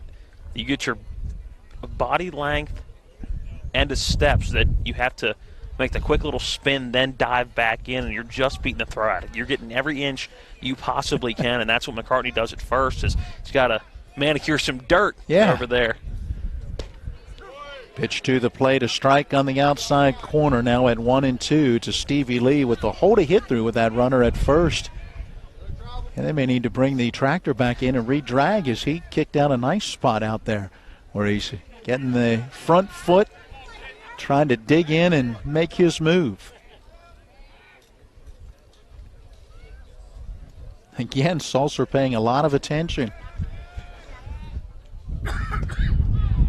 Lee trying to be patient at the plate as the pitch comes. Plateward, a wave and a miss. Lee goes after one off the outside corner. 2 strikeouts in the inning. 4 in the game now for Salsa. Nice job to pitch around the leadoff single. 3 innings in the books. Back with inning number 4 with your score Jefferson 3, Hampshire 1. You okay? At Anthony's Pizza Inwood location, nobody does it better. We make our own dough and we bake it fresh twice daily. That's freshly baked twice a day to make sure your pizza always tastes great. Take advantage of our Anthony's Pizza special offer. Get 2 large 1-topping pizzas, just $17.99. And when you buy 3 12-inch subs, the 4th one's on us. For the best in freshly made pizzas, subs, calzones, stromboli, lasagna, and more, it's got to be Anthony's Pizza, 372 Middleway Pike in Inwood. Call 229-7373 for delivery. Anthony'sMenu.com. Procter & Gamble brands are trusted in millions of living rooms, kitchens, laundry rooms, and bathrooms. P&G's Tabler Station plant in Martinsburg, West Virginia, is open and hiring. Candidates must be 18 years or older and possess a high school diploma or GED. No experience necessary. P&G offers an extensive list of benefits and starting wage of $17.50 an hour. To apply, go to pgcareers.com and search Plant Technicians, Martinsburg, West Virginia. Be part of P&G's most technologically advanced location in the world. Back at Sager Field, welcome into the Talk Radio WRNR and TV10 Procter & Gamble broadcast booth. For information on a career with Procter & Gamble in Berkeley County, visit pgcareers.com. Matt Miller and Matt Crawford with you. Caleb Valero, our engineer, back at the studio. Storyline through 3. Jefferson 3 runs on 3 hits, no errors, 2 left and none in scoring position. Hampshire has scored a run on 5 hits with no errors. They've left 4-2 in scoring position. Jefferson with 3 in the first, including a RBI double from Taylor Tennant and a 2-run home run from Corey Daly. Hampshire plated a run in the third thanks to an RBI single from Dustin Hotz. That's where we stand as the 4th inning gets underway. And with your play-by-play, here's Matt. Taylor Tennant back on the mound for his 4th inning of work. We have him throwing 54 pitches through 3 innings, giving up 5 hits and the lone run back in the third. The RBI single from Dustin Hott. Foul ball out of play. The first pitch to Trey Bryce, and that one getting over the net a little bit to our right and over the bleachers behind us. think that one stayed in, didn't get into the cow patties. Bryson on the day, strikeout looking for out number 2 back in the second. Here comes that 0-1 from Tennant. A good fastball again, just painting the corners. Yeah, he has lived on that outside corner. And Bryson behind in the count 0-2. Tennant able to wind up working quickly with no runners on. Here comes that 0-2 pitch, a breaking ball in the dirt, and Bryson swings. It'll be in the dirt, so Titus is going to pop into fair territory, make the throw down the first. Rose brings it in, a 4-out number 1. So strikeout number 7 on the day that we have for Taylor Tennant. That one's going to be a strikeout, and then a 2-3 for out number 1. Yeah, second time we've seen that where he's gotten the strikeout with a pitch down in the dirt, and Colson Titus has had to make that throw to first in order to officially get the out. Brings up Grant Landis, and he takes a breaking ball in for strike 1. That one finishing right down the middle. Not a whole lot of break on that one, just a little bit of movement late. Now again, right with that 0-1. Tennant misses low in the dirt for ball 2. Tennant trying to get back into the rhythm that he had in that second inning. He did give up the 2-out single, but he struck out the side and stayed ahead of hitters and really had a nice rhythm on the mound. The 1-1 misses by a couple of feet. Tennant didn't put enough mustard on that one. It bounced in to Colson Titus. Now the count 2-1 to Grant Landis, who singled back in the second. This one a dribble to the right side. Chase Anderson having to come in on it quickly. He has to go over to first. Zach Rose brings it in for out number 2. That one hit off the end of the bat. Chase Anderson hesitated for a brief moment, then charged in on it. Had a little more time than I think he was expecting to make that throw. Was able to pop up and make the throw to first for out number 2. Yeah, actually scooped that one up in the dirt, probably just about what you would call the base path line. That goes from first to second. He had to come in that far to get that kind of slow roller. Brings up Wes Landis, the second Landis in a row to come to the plate as he takes ball 1 low and away.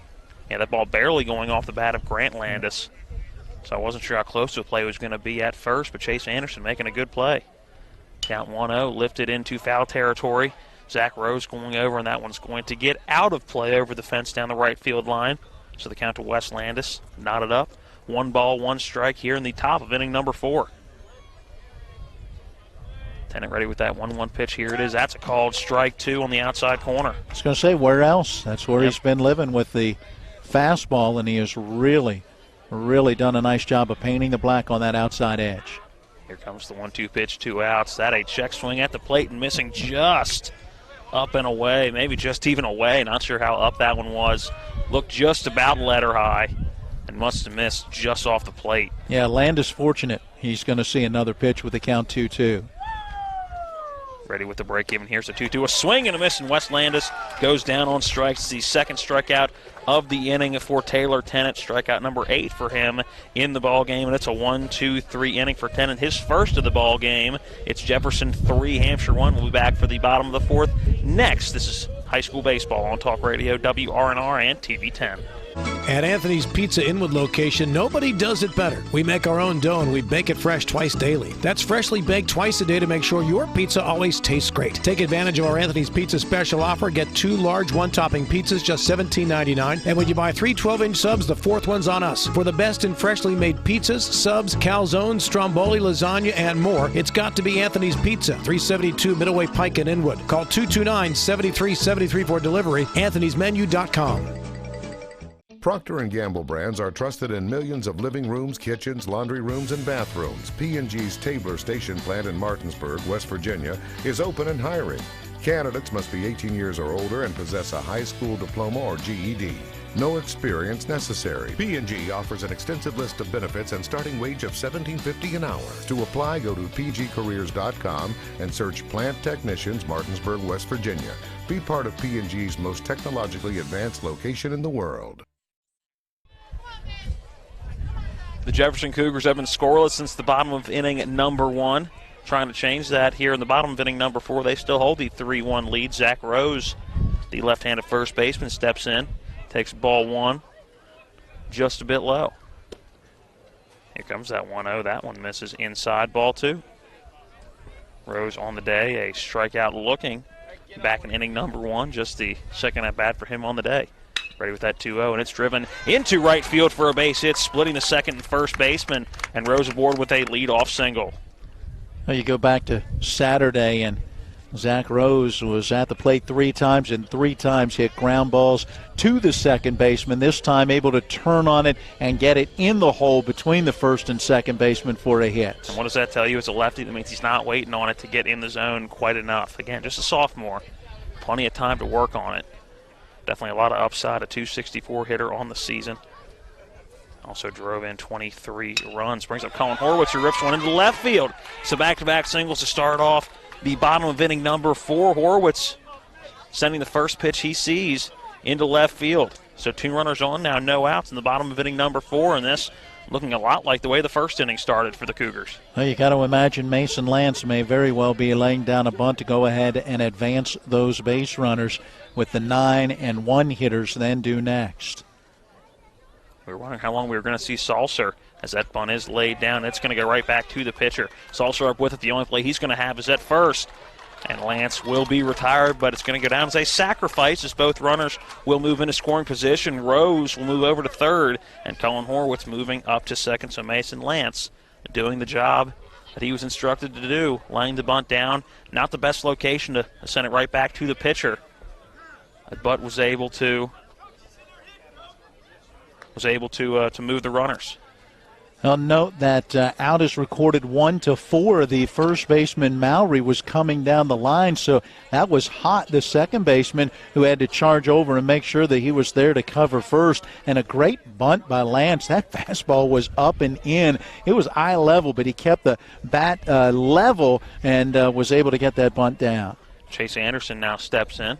He had a walk in the bottom of the second, takes ball 1 low. And the infield drawn in. Hampshire realizes right now down by 2. They can't afford to get much further behind, so they'll try to cut down the run at the plate. That 1-0 to Anderson misses outside, ball 2 off the right arm of Salser. And again, when we were talking about before, weren't sure how long he was going to stay in this ball game. Tristan Everett warmed up in between innings a couple of different times. Ready with that 2-0. That one's in for a strike on the outer third. Yeah, but you got to love the way Salser has battled. I mean, after the first 3 hitters in which he gave up the 3 runs on, then RBI double to Tennant and the 2-run home run to Daly, he's really pitched well. That 2-1 to Anderson, he's going to watch go by for strike 2. That one on the corner as well. A good job by Salser painting the corners the last couple of pitches. He retired the next 3 in that first inning, gave up just a 2-out walk in that second inning, facing 4 batters. The leadoff single in the third, but only faced 4 batters as he retired the next 3. Anderson able to get a piece of that 2-2, fouled off right behind home plate, and lived to see another pitch. Waiting to see the 6th pitch of this at-bat. That's something we haven't seen since that first inning, really. Saw a lot of pitches thrown, 34 in that first inning, then 6 in the second, just 10 in the third. So Salser getting more efficient as this game has gone on. Salser will step off, figure out the pitch he wants as Anderson has stayed in the box awaiting that 2-2 pitch. Fouled off the last one he saw, and here comes the next 2-2 pitch. This one lifted, fouling out of play over the third base dugout. And now at least going to be a 7-pitch at-bat. We've seen a 9-pitch at-bat. This will be the second 7-pitch at-bat. We've seen 2 6s and a couple of 5-pitch at-bats. Yeah, Jefferson has made him work to get those outs, and the pitch count up over 60, near 70 right now. Again with the 2-2, that one low and inside. Anderson gets away from Eli Hott. Coming in from third to score will be Zach Rose. And Jefferson takes the 4-1 lead. Colin Horwitz will move up to third on the wild pitch. Yeah, that one down in the dirt, and just not much Eli Hott could do. He tried to get in front of it, but it skipped off the dirt and then off of him and over towards the dugout off the third base side. That's where Hampshire's located. Pretty easy for Rose to score. Now Horwitz moves up to third base. The count is now 3-2 to Anderson as well. And the infield remains drawn in to try to cut down the run at the plate. Anderson lifts one into center field. Moving over on it is Bryson, and he will make the catch, but tacking up from third is Colin Horwitz, and he will score standing up for the second run of the inning for Jefferson to give them a 5-1 lead here in the bottom of inning number 4. That one a sacrifice fly by Chase Anderson, his 17th RBI of the year. Well, there you go. Jefferson taking advantage of the 2 singles to get the inning started. You lay down the sacrifice bunt. You get a wild pitch. You get a sacrifice fly. Both runs are in. Bases are empty now with 2 outs. Back to the top of the order for Hayden Stang. He takes ball 1 low. Stang on the day 0 for 1 a walk in inning number 1 would come around to score on a double by Taylor Tennant. A swing and a miss for strike 1. So the count to Stang. Knotted up, 1 ball, 1 strike. 2 down here in the bottom of the 4th, 2 across for Jefferson in the inning. The 1-1 bounces in. Stang holds his ground as it bounces in between Eli Hott, the catcher, and Stang. Count now 2-1. Now, you know this Jefferson team and how they can manufacture runs. When you give them opportunities, they can find ways to score, and they've done it in this inning. That one to Stang, lifted to the left side into shallow left center field. Coming in on it is the left fielder Luke Carroll, and he will make the play for out number 3. Tristan Everett went back. I'm not sure he saw where that baseball was. Trey Bryson was also in the area. But Luke Carroll charging in to make the catch for out number 3. 2 runs do come across to score. It was Zach Rose scoring along with Cullen Horowitz. And we'll go to the top of the 5th. Jefferson with your lead here in Shenandoah Junction of 5-1 over Hampshire. If you hang the WVU Medicine sign, certainly has helped take us to another level. Evolving what we try to do as physicians and as a health system and organization is the mission of WVU Medicine, and it's an exciting mission to be a part of. With the knowledge and the years of practice that they've put into this institution, they know a lot. They can help you, and they've helped me a lot. Having people treated locally enhances their overall care. With 4 new car dealerships and 4 used car dealerships in 3 states, Parsons is the largest used car and fastest growing new car dealer in the tri-state area. Take Parsons Ford with huge savings on hundreds of new Fords, financing from 0%. Parsons' goal of financing for all. And Parsons' famous above market trade-in allowances that help make Parsons #1 for used cars too. See why so many won't buy anywhere but Parsons Ford in Martinsburg. We became #1 by making you #1 first. Parsons. I'll give it to you in a minute. Welcome back into Sager Field. It's a do-or-die game here in sectional playoff action. The winner of this game will face Hedgesville next week in a best-of-3 regional series. Game 1 will be here. Jefferson gets the win. It'll be in the northwestern part of the county, or in Berkeley County in Hedgesville, if Hampshire gets the win. Right now, Jefferson has the 4-run lead of 5-1.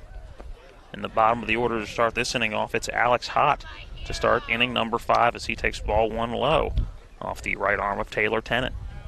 You mentioned the baseball regional finals getting underway next week. The softball regionals underway this week. That 1-0 high and outside, ball 2 to Hott. Several of the regional openers occurred yesterday. We'll give you scores in a moment from around the state. But here locally, rained out yesterday. Washington is at Hedgesville, and they're now in the bottom of the 5th inning. And the Washington Patriots have a 6-5 lead over the Hedgesville Eagles in that softball regional. Keep you updated on that score throughout this one as we'll have a visit to the mound. It'll be John Lowry Sr. going out to talk to Taylor Tennant. Tennant 2 balls to start this inning to Alex Hott. Hott a pop out to Camion Gonzalez at shortstop back in inning number 3.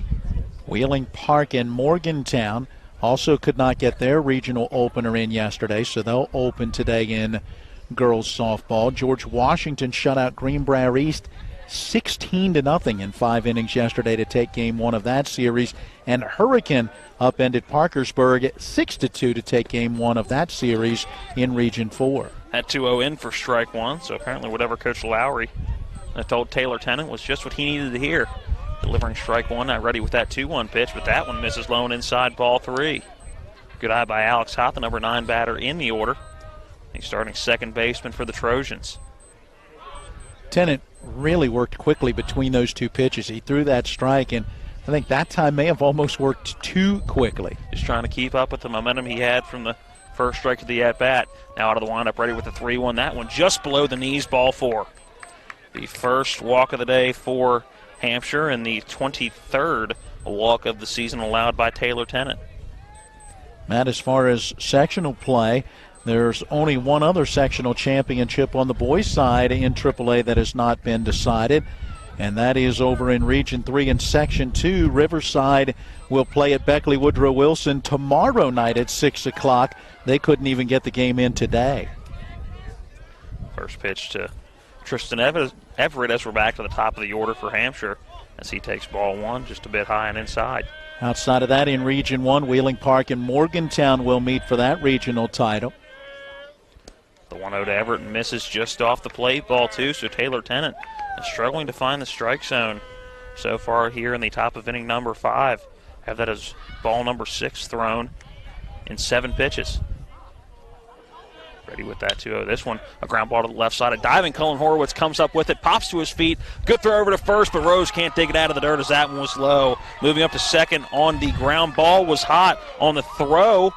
He will move up to third base, so runners now at the corners. No outs here in the top of inning number 5. That one going to go down as an E5 in the scorebook. It was a great dive and stop by Cullen Horowitz. Unfortunately, just missed that throw a little short. As a result, it allows Hott to go all the way around to third base. And now we'll see what Chad Van Meter may elect to do. Earlier we saw him put a runner in motion to get 2 into scoring position. Let's see with Eli Hott now at the plate. Here's Odyssey swinging away and pops one into shallow center field. Coming in, letting it drop is Stevie Lee. Camian Gonzalez is moving out. Lee was coming in. Neither one could get to it, so coming in on the RBI bloop single will be Alex Hott, and Eli Hott going to get RBI number 12 on the year and his second base hit of this ball game.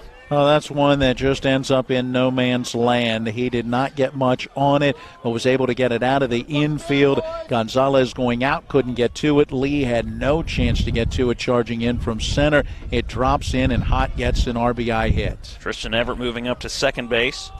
Had to freeze momentarily, but got about halfway, so he was able to quickly get to second base. Brings up Luke Carroll. Still no down here in the top of inning number 5 as Tennant will pivot back to second base and work Everett back.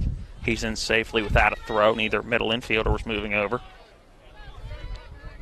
A single and a stolen base for Luke Carroll. He singled into right field, more like right center, in his second at bat in the third. Ball one. That one missed low in the dirt on the breaking ball. Matt, elsewhere in Region 3, St. Albans is waiting the winner of the Riverside Beckley Woodrow Wilson game for that regional final. That 1-0 driven hard but foul down the right field line, getting out of play over the indoor batting cage and a team house building here at Sager Field. Count even 1 ball, 1 strike to Carroll. In Region 4, Parkersburg South and Hurricane will meet to see who goes on to the state tournament. Ready with that 1-1. Here's Tennant, the breaking ball, and a swing and a miss by Luke Carroll. Great pitch, Taylor Tennant. Yeah, that went in on his hands. 5-2 your score here in the top of inning number 5. Jefferson still looking to get their first out of the inning. A walk, an error, and a single that scored a run so far in this inning for Hampshire. As one is lifted to the left side. That one also going into shallow center field, and that one's going to drop in for a bloop single. Back-to-back bloop singles into left center field. Almost identical locations for Eli Hott and now Luke Carroll, and the bases are loaded. No outs still here in the top of inning number 5. We knew this Hampshire team would not go quietly. When we talked earlier with head coach Chad Van Meter, he said, the goal obviously in a game like this, get that early lead and then do what you can to make it stick. But he said, no matter what, I know my guys won't give in, and they certainly have not. Falling behind early 3-0, behind 5-1, but they've scored a run already in this inning, down 5-2, and have the bases loaded. Up until this inning, it was the current batter, Dustin Hott, today's DH, who had drove in the only run of the ball game for Hampshire. That was back in the third as he stands in and lifts one fouling out of play over top of the net to the right of us for strike 1. Again, a single for Alex Hott to start this inning. Then Tristan Everett reach on an error, moving Alex Hott all the way up to third base. An RBI single for Eli Hott that would score Alex Hott. And then a single to load the bases for Luke Carroll. Now the 0-1 pitch to Dustin Hott, and that one misses just a bit high and inside, ball 1. 7 hits now in this ball game for Hampshire.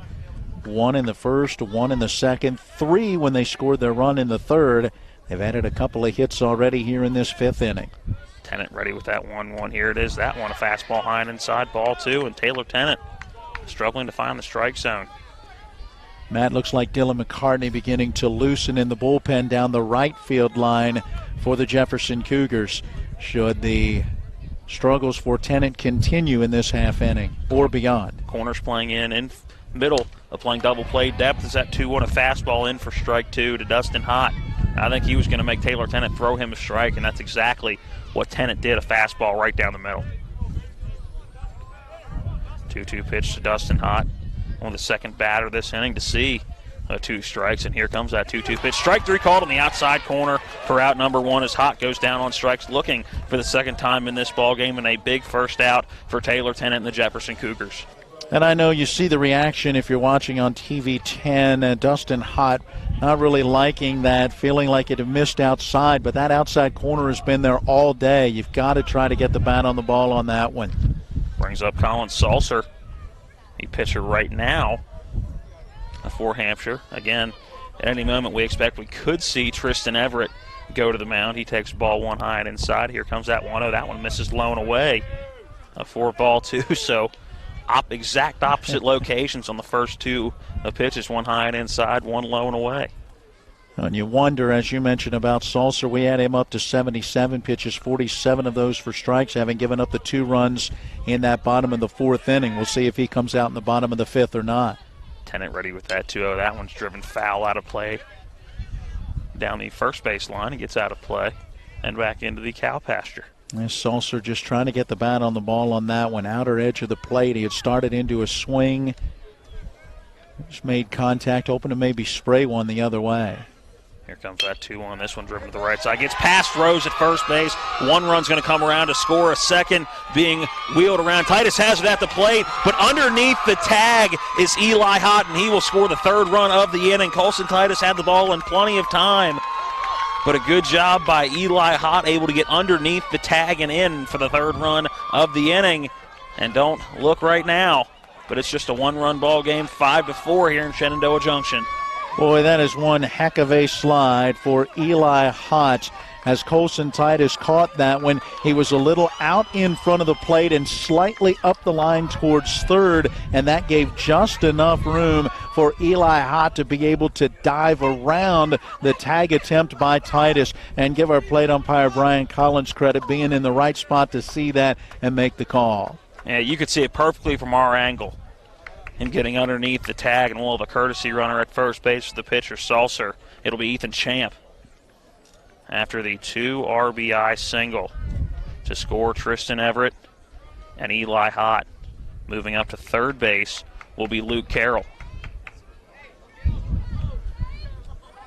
So the courtesy runner at first with Carroll at third. Runners at the corners. Brand new ball game right now. And you can tell Taylor Tennant a little shaken by all that's going on. Yeah, not the inning he was expecting. 1 run on the top of the 3rd for Hampshire. Now here in the 5th, they have 3, but just a 1 out.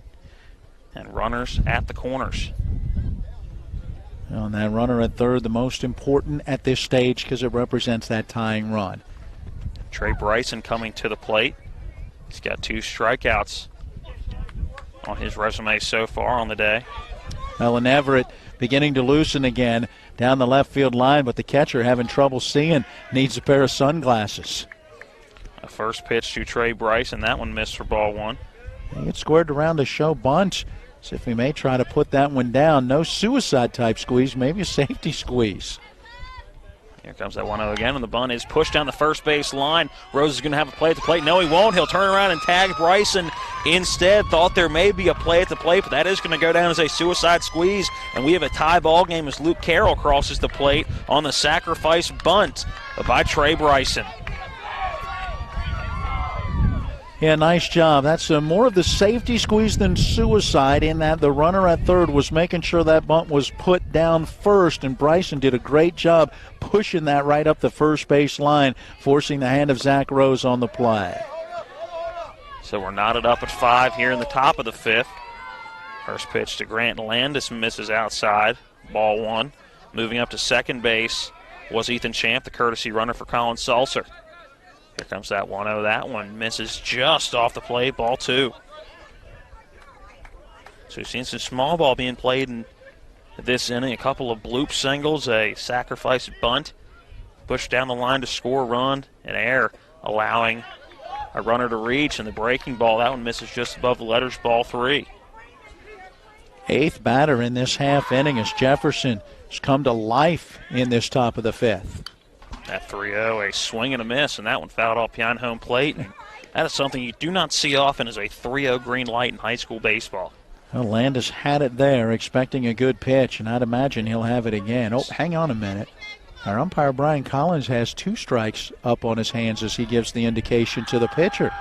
All right, so a 2-2 pitch upcoming. Had it as 3-1 in my book. The 2-2, a swing and a miss, and going down on strikes is Grant Landis for out number 3 in the inning, but the damage is done. 4 runs come across the score for Hampshire here in the inning, and you can see Taylor Tennant a little frustrated coming off the field right now. We have a tie ball game. We'll head to the bottom of the 5th. Don't go anywhere. It's Jefferson 5, Hampshire 5 in a do-or-die sectional playoff game. The winner goes on to the regional final. The loser goes home. Again, 5-5 here as we go to the bottom of inning number 5. When we come back, it's high school baseball on Talk Radio WRNR and TV 10.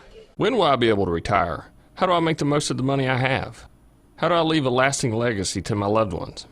I'm Philip McCoy, financial advisor with the Mirius Group, a private wealth advisory practice of Ameriprise Financial Services Incorporated. Call us today at 304-263-4343 to help you make the most of your financial future.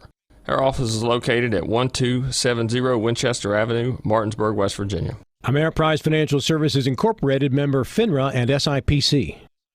Ron Hawker here. You have no idea what Johnny's goes through to bring you the best seafood around. We have snow crab clusters, shrimp, crab meat, fish, all the best seafood you want at Johnny's. It's a tough job out here, but our customers are worth it. Johnny's with 2 great locations, 1456 Winchester Avenue, Martinsburg, and Route 11 south in Chambersburg.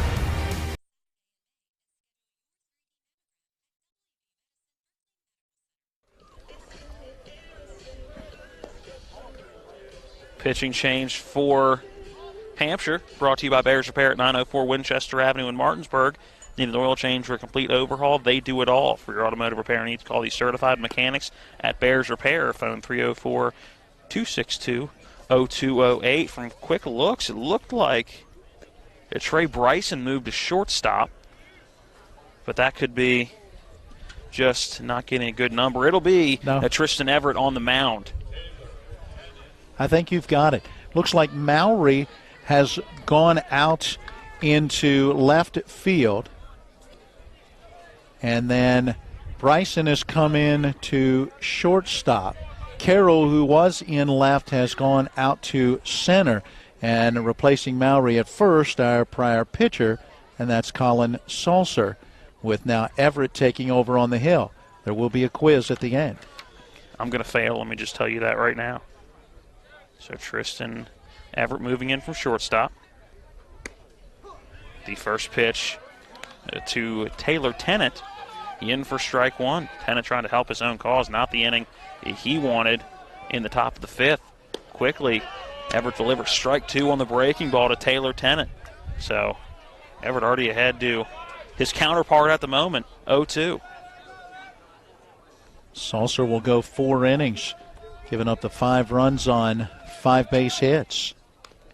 Taylor Tennant able to foul off the 0-2 right at the plate, and we'll live to see another pitch.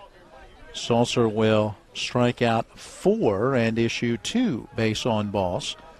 And we'll get a no decision in this one in a tie ball game as Everett takes over. I think he'll take it after the way this one started. Taylor Tennant, the ground ball to the left side. That's going to get into left field for a single. Good piece of 2-strike hitting. And a leadoff single to get this one started. Here in the bottom of inning number 4 was a leadoff single in the bottom of the 4th as well. Back-to-back singles, in fact, as 2 would come across the score in the bottom of the 4th.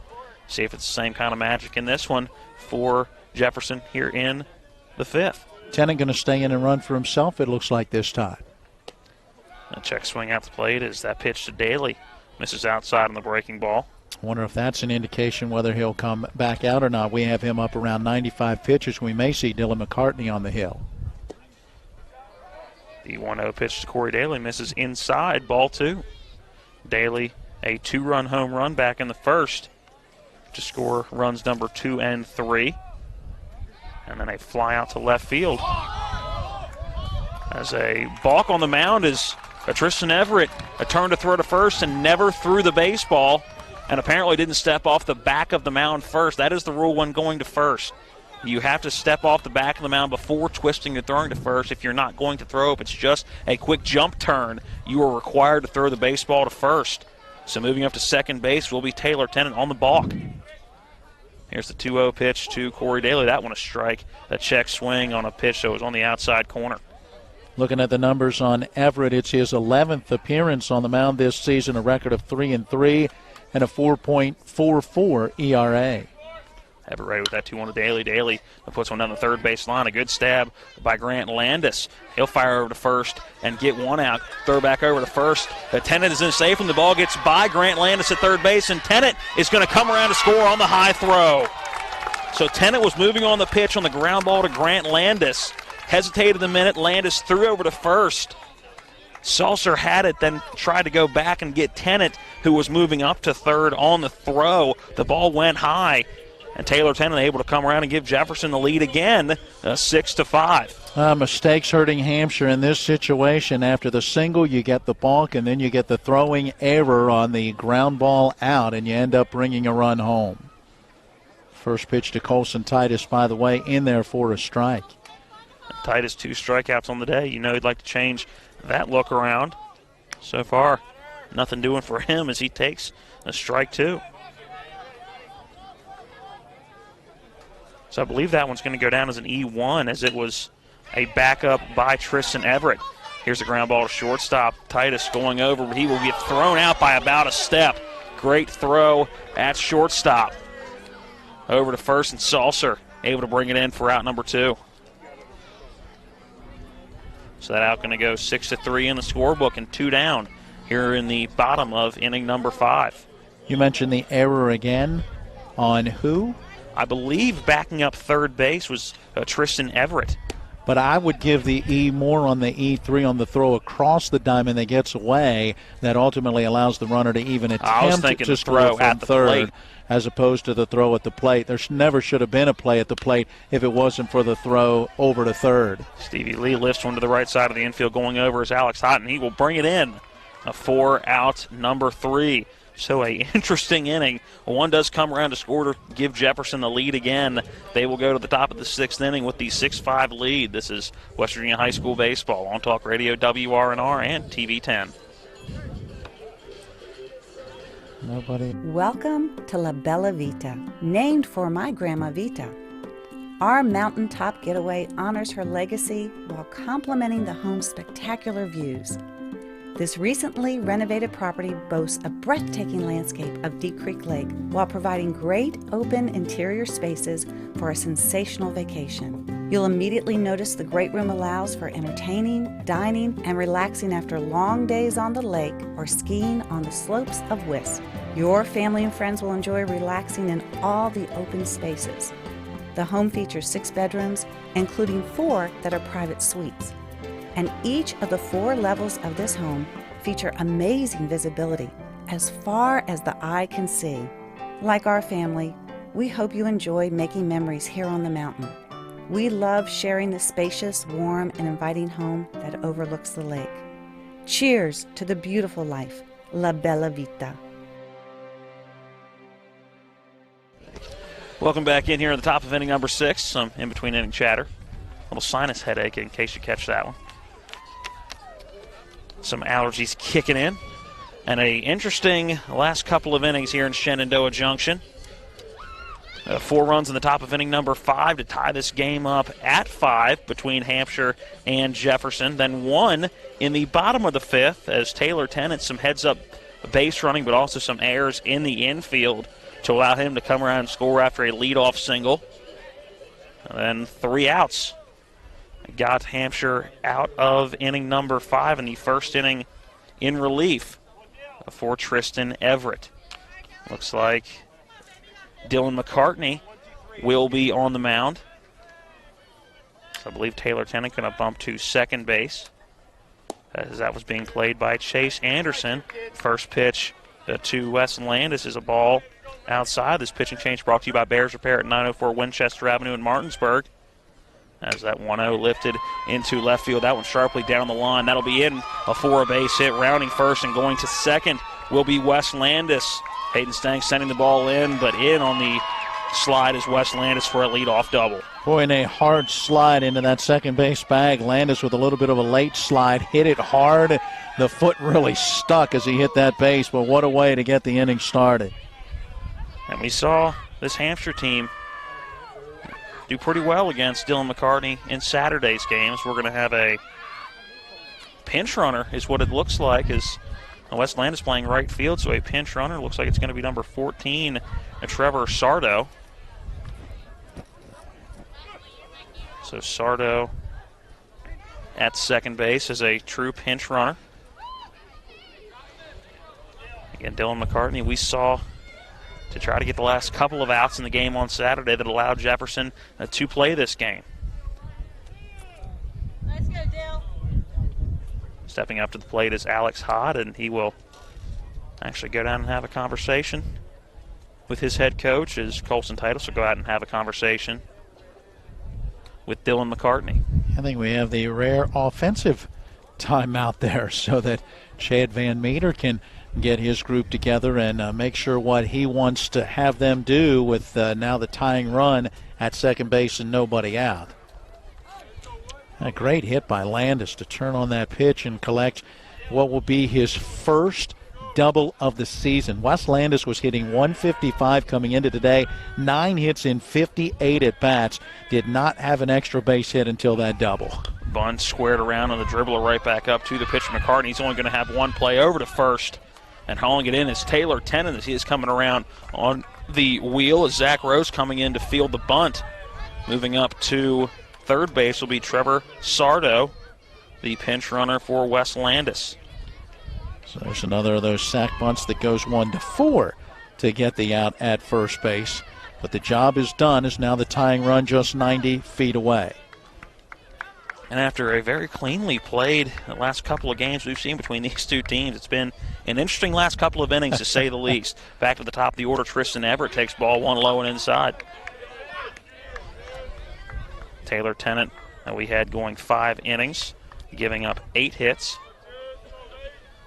Get to the rest of those numbers after this 1-0 pitch from Dylan McCartney. Here comes that 1-0. That one a breaking ball low to Tristan Everett. 2 balls, no strikes. 11 strikeouts for Taylor Tennant. And just 1 walk. 2-0, that's a strike on the outside corner to Everett off the right arm of McCartney. McCartney seen a lot in relief this year. His primary job on the mound this year is to come in and get outs for Coach Lowry. This is a strike chased low by Everett, lifted into foul territory down the right field line, and I believe Taylor Tennant did come up with it and quickly looks back home as he will run it all the way in. A great play by Taylor Tennant, was able to see it just before he went out of our view into foul territory and is able to get it Willie Mays style with a basket catch for out number 2. Boy, what a huge play in foul territory as Tennant was able to go get that one. You saw Colson Titus watching that play, and immediately as the catch was made, he was getting rid of the mask and standing there at the plate waiting in case Landis tried to score from third. Make that Sardo try to score from third, a pinch runner. First pitch to Eli Hott, misses on the breaking ball low and in the dirt, and you see Tennant not testing that at all. Literally just hit the sprint coming in. Something you don't see all that often. Eli Hott awaits that 1-0 pitch and a swing and a miss for strike 1. Well, Hott has been just that. Hott, 2 for 3 at the plate. He had that bloop RBI single in the 5th. You know, Coach Van Meter's hoping he comes through here. That 1-1, a chopper to third. Horowitz up with it. He'll fire across the diamond to Zach Rose for out number 3. So a leadoff double, a sacrifice bunt, moving Trevor Sardo to third with just 1 out, but nothing doing in the run category for Hampshire here in the top of inning number 6. So Jefferson holds on to that 1-run lead. We'll go to the bottom of the 6th. When we come back, it's Jefferson 6, Hampshire 5. Wow, that's huge. Yeah, I don't know how you don't score a run there. Well, hold on, let me rehab the inning for you. There was a pop out in foul territory, and the guy wasn't able to score on that play. By the way, it's 10 strikeouts for 10, not 11. 2, 4, 6, 10. You're right. I was trying to do the quick mental math in between pitches. It was 10. You're right. I'm sorry. Don't do mental math. For each strikeout, write the number beside the strikeout. So, in other words, I've got 1, 2, then there was 3, 4, 5. So, beside each strikeout. So, you can always go back and find your last strikeout and see what number's beside of it. Cuts out the mental math. I could also do like I do pitches down at the bottom, couldn't I? You could, however you wanted to do that. You're still doing mental math as you're kind of looking and tabulating quickly as opposed to a number written beside of it.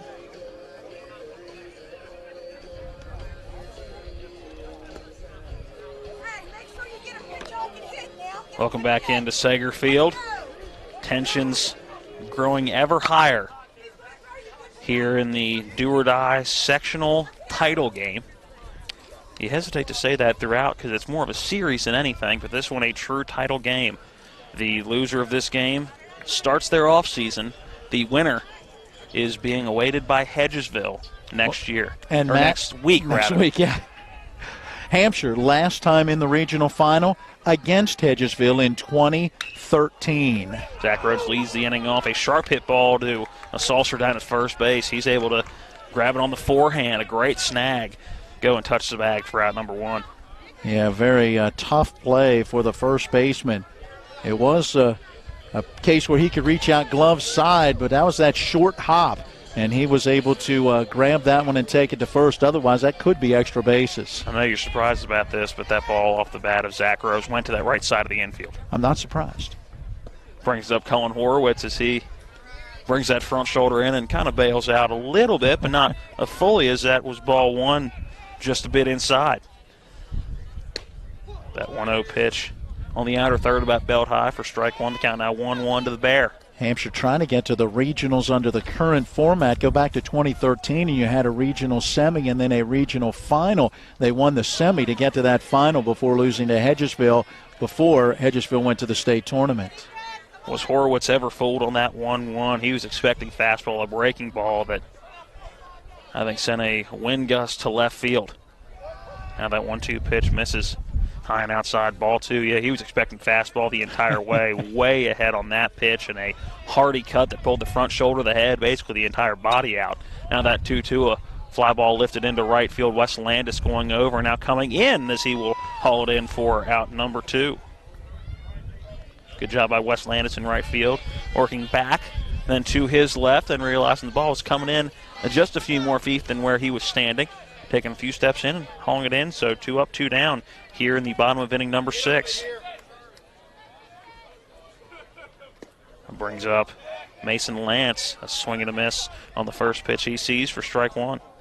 Hampshire losing in the regional semifinals before getting to the regional finals back in 2006 and 2002. The 0-1 and Lance, a ground ball to the right side, hot up with it, throws it over to first. Salser hauls it in, so 3 up, 3 down in the bottom of inning number 6. Jefferson holds on to that 1-run lead and don't go anywhere. Hampshire down to their final 3 outs. They'll need 1 to keep playing, and we'll have that for you next. It's Jefferson 6, Hampshire 5. This is Talk Radio WRNR and TV 10. You're watching and listening to high school baseball. Procter & Gamble brands are trusted in millions of living rooms, kitchens, laundry rooms, and bathrooms. P&G's Tabler Station plant in Martinsburg, West Virginia, is open and hiring. Candidates must be 18 years or older and possess a high school diploma or GED. No experience necessary. P&G offers an extensive list of benefits and starting wage of $17.50 an hour. To apply, go to pgcareers.com and search Plant Technicians, Martinsburg, West Virginia. Be part of P&G's most technologically advanced location in the world. When you're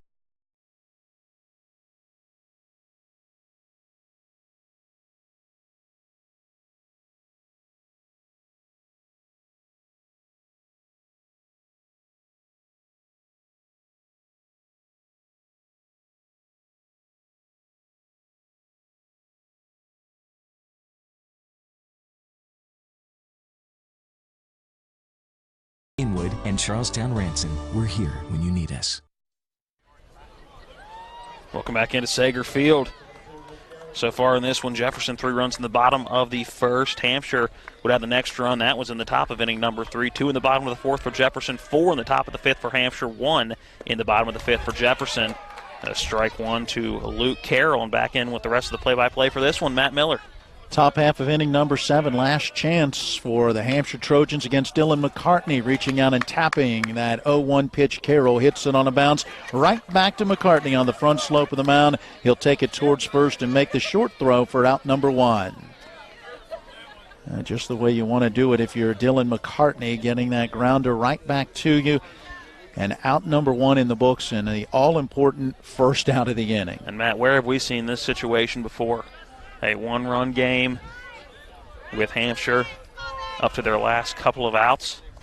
I believe it was just a few days ago. Saturday, they came into this last at bat down by 2. Here's a sharp hit ground ball in the hole at short and past Camion Gonzalez. That one out into left field for a base hit. Gonzalez ranging far to his right, bent down but just could not get it. And Dustin, hot on one pitch, has a base hit. And we saw McCartney give up a few hits in the 7th inning of that ball game. 2 runners in scoring position. When that ball game came to a close, a sharp hit ball to Zach Rose at first base to end the ball game. How about Hott? He is 2 for 4 on this ball game with a couple of singles and also a couple of strikeouts. And we're going to have another runner move in. Wearing number 4, that's Ethan Champ. He had served as a courtesy runner earlier, so now can be inserted as an actual pinch runner in this situation as he'll take over running for Dustin Hott at first base. So Ethan Champ pinch running with 1 down as Colin Salser comes to the plate. He is 1 for 3 as he stands in for his first at bat against McCartney. Here's the pitch, and it's a check swing bouncer, first base side, foul territory for strike 1. Boy, an excuse me strike as Salser was holding up. Unfortunate that that ball went foul. Colson Titus was quickly out of that catcher's crouch and racing down the line with McCartney coming over. They were hoping they might be able to steal an out. As it is, Salser will step back in with a count 0-1. He had a strikeout in the second, bounced into a 6-4 fielder's choice in the third. Last time up in the 5th inning, a 2 RBI single on a bouncing ball by the first baseman. The 0-1 pitch due to the plate. Rose holds the runner as Champ has a very short lead. Here is a throw over. Back in on the head first dive goes Champ. That was closer than I expected for as short a lead as he had. And the conversation with Coach Van Meter before going out there, that I'm sure the conversation was, if you get picked off, we're not giving you a ride home. That 0-1 on the way, and the fastball misses high and inside. 1 ball and 1 strike. Trey Bryson due next. Hampshire batting top half of the 7th inning. Down by a run, has a runner at first with 1 out. Again, a throw over to first, and again back in on the dive goes Champ. McCartney looking to pick up the win in this one.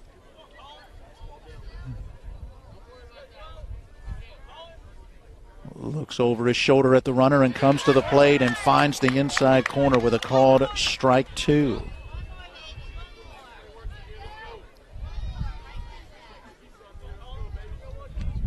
Salser awaiting. The runner again, that very short lead. McCartney to the plate, and it's a bouncing ball foul over towards the dugout. Holds it a ball and 2 strikes, and I'm going to correct myself.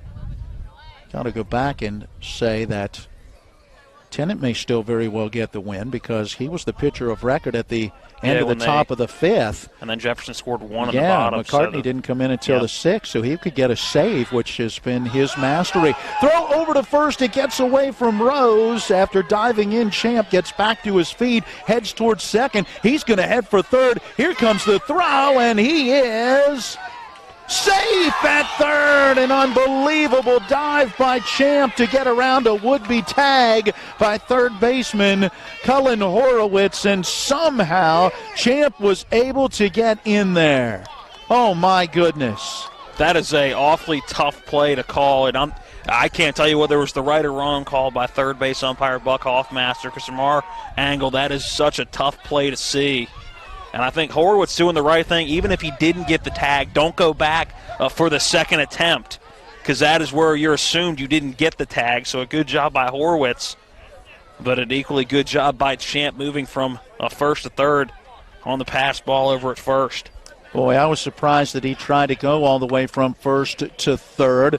From our vantage point, again, once that ball got by Rose and got far enough down, I can't see around the dugouts that Jefferson is in, but I watched him make that turnaround third and wondered, and the throw clearly beat him there to third base. It was a little down the line towards home, and Cullen Horowitz had to grab it and then kind of lunge or reach back over to apply the tag, and somehow Champ was able to dive around it and get a hand on the base. The safe call means the tying run is just 90 feet away. Counted a ball and 2 strikes we would have now to Salser. And how big is this batter? If McCartney can get a strikeout here in the 1-2 count, then it's 2 outs. You don't have to worry about the guy on third.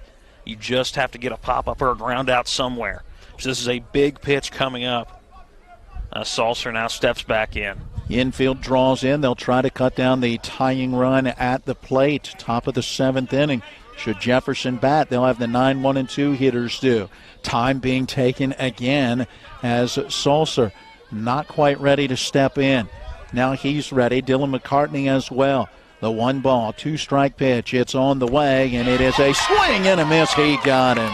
That is huge for Dylan McCartney. Again, now that sets up not only a strikeout opportunity, which is what you'd prefer if you're Jefferson, don't even have to worry about making a play in the field, but this now allows a ground ball out or a pop fly. You don't have to worry about Ethan Champ standing at third base. So if you're McCartney, other than trying to make sure you keep the ball in front of Colson Titus, do not worry about that runner at third base. Here's a breaking pitch down low and away to Trey Bryson, and that is ball 1. Looking at the numbers for McCartney, 42 strikeouts in 31 2/3 innings of work. He is 3-1, has 3 saves this season. Looking for number 4 here. Comes back with a fastball. Bryson with a swing and a miss. Now 1-1. Tying run at third base. Remember what happened in that 6th inning for Hampshire as the 1-1 pitch popped up foul. That one back out of play. Count now at a ball and 2 strikes. Remember the leadoff double in that 6th inning, and Hampshire got the runner to third but could not bring him in. And here we are again with a runner at third and just 1 out. And now that 1-2 pitch, swing and a miss at the curveball. He's down on strikes. And Dylan McCartney does preserve the victory. He'll get the save. A couple of big strikeouts to strand that tying run at third. And Jefferson will be your AAA Region 2 Section 2 champions as they hold off the Hampshire Trojans by a final score of 6-5. What a baseball game. What a series we've seen between these two teams, and an absolute heartbreaker for Hampshire, but Jefferson doing everything they needed to get the win in this series, but a tough one for Hampshire as they did everything they could to try to send Jefferson home and upset the number 1 team in the region, and just a phenomenal series that unfortunately somebody had to win and somebody had to lose. And in this case, it's the Jefferson Cougars that get the victory, and they move on to the regional final, a best-of-3 series against Hedgesville, and we'll have more on that coming up as we get into our post-game show. It's brought to you by The Final Score, with plenty of screens to watch the games, pool tables, trivia nights, and great food and drink selections. Meet your friends at The Final Score, 1517 Winchester Avenue in Martinsburg. One more time, your final in this one. It is Jefferson 6 and Hampshire 5. Procter & Gamble brands are trusted in millions of living rooms, kitchens, laundry rooms, and bathrooms. P&G's Tabler Station plant in Martinsburg, West Virginia, is open and hiring. Candidates must be 18 years or older and possess a high school diploma or GED. No experience necessary. P&G offers an extensive list of benefits and starting wage of $17.50 an hour. To apply, go to pgcareers.com and search Plant Technicians, Martinsburg, West Virginia. Be part of P&G's most technologically advanced location in the world. When you're hurting, we're here. When things are confusing, we're here. When you need answers,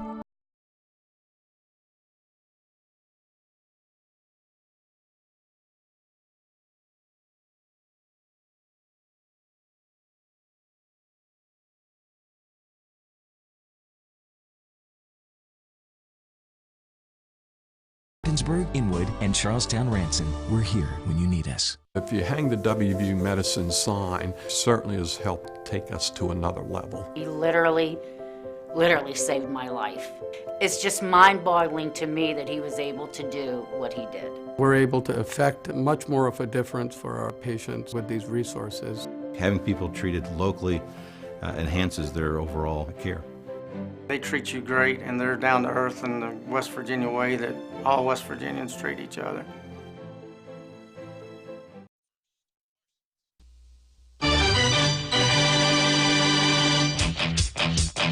The game may be over, but don't go away just yet. We've got a complete game recap, analysis, stats, the player of the game, and we'll prepare you for our next broadcast. All on the Postgame show. So let's return to the field and rejoin our Talk Radio WRNR broadcast team.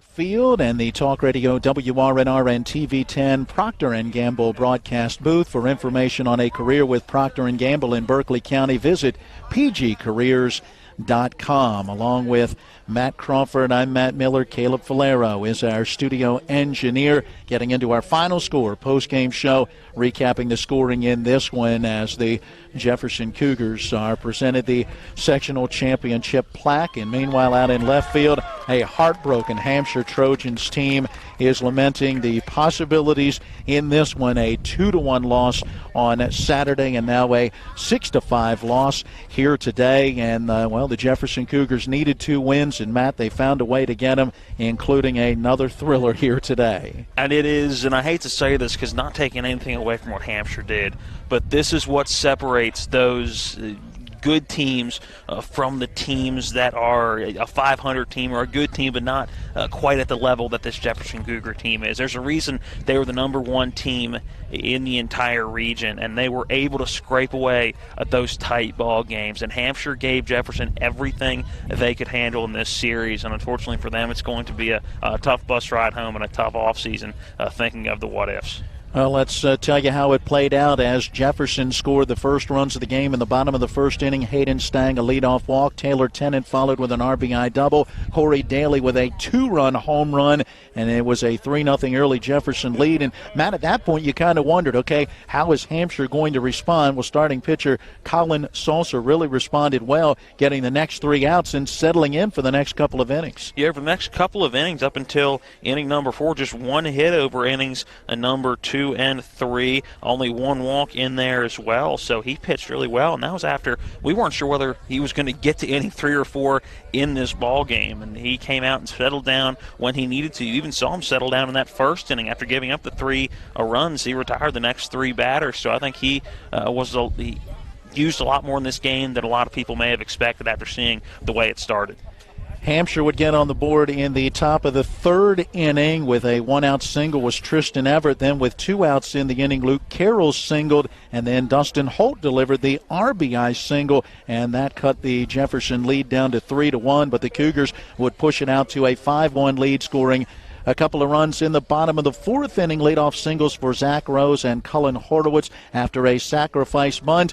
Rose scored on a wild pitch, and then Chase Anderson delivered a sacrifice fly to score Horowitz, and the score at that point 5-1. But Hampshire very quickly in the top of the 5th inning sent 8 batters to the plate, scored 4 runs on 3 hits. There was an error and a walk in the inning. Big hits in the inning. Eli Hott, a bloop RBI single. Luke Carroll, a safety squeeze a single, and he scored on the safety squeeze. The squeeze came from Trey Bryson, and then there was Colin Salser with a 2 RBI single in there as well. Hampshire really made some plays in that inning to tie the ball game up.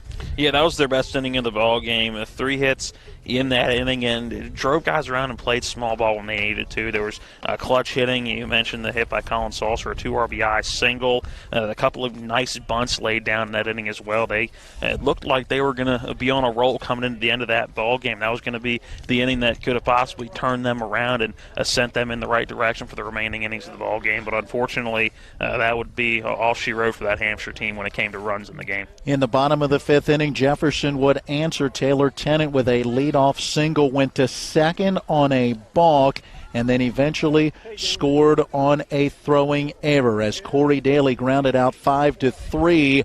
Tennant advanced from second to third, and on the throw back across the diamond, trying to get him at third. It was errant, went into foul territory up against the fencing. That allowed Tennant to get up and score, and that error, the only error of the game for the Hampshire Trojans, and it couldn't have been more costly. Yeah, unfortunately, it's the little things like that if you go back and nitpick, it'll drive you nuts. But it's situations like that, and we've heard Coach Lowry say it's not walking guys, it's not giving up errors, because you're playing high school baseball. Those are bound to happen. It's when those errors, when those walks, when those bad throws occur, that really determine a ball game. Well, and that was one that was the difference. Hampshire still had opportunities. Go to the top half of that sixth inning. A leadoff double for Wes Landis. Got to third base after a sacrifice bunt.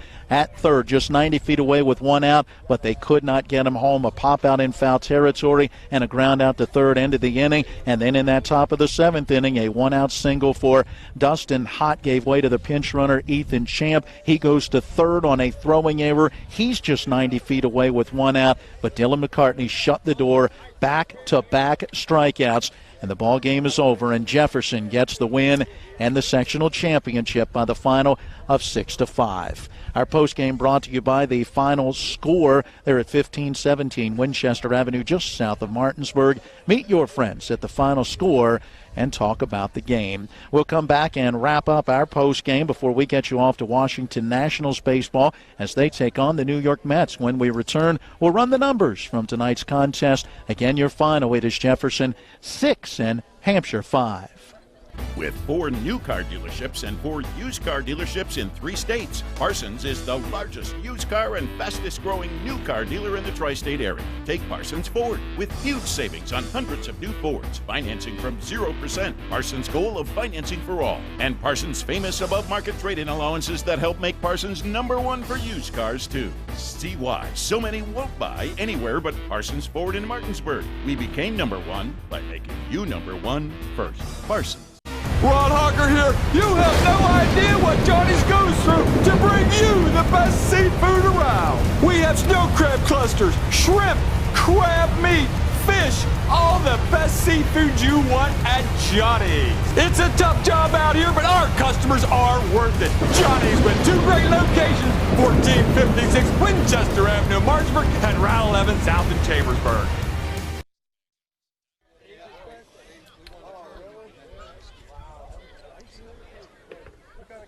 Back on Final Time here this evening at Sager Field. Time to take a look at the numbers from this one, brought to you by Dynamark Atlantic Security. They remind you, don't become a statistic. Protect your family and home with the local alarm professionals at Dynamark Atlantic Security. They have the solutions to meet your needs and local monitoring too. Learn more by calling Ben Copenaver at 304-671-2158.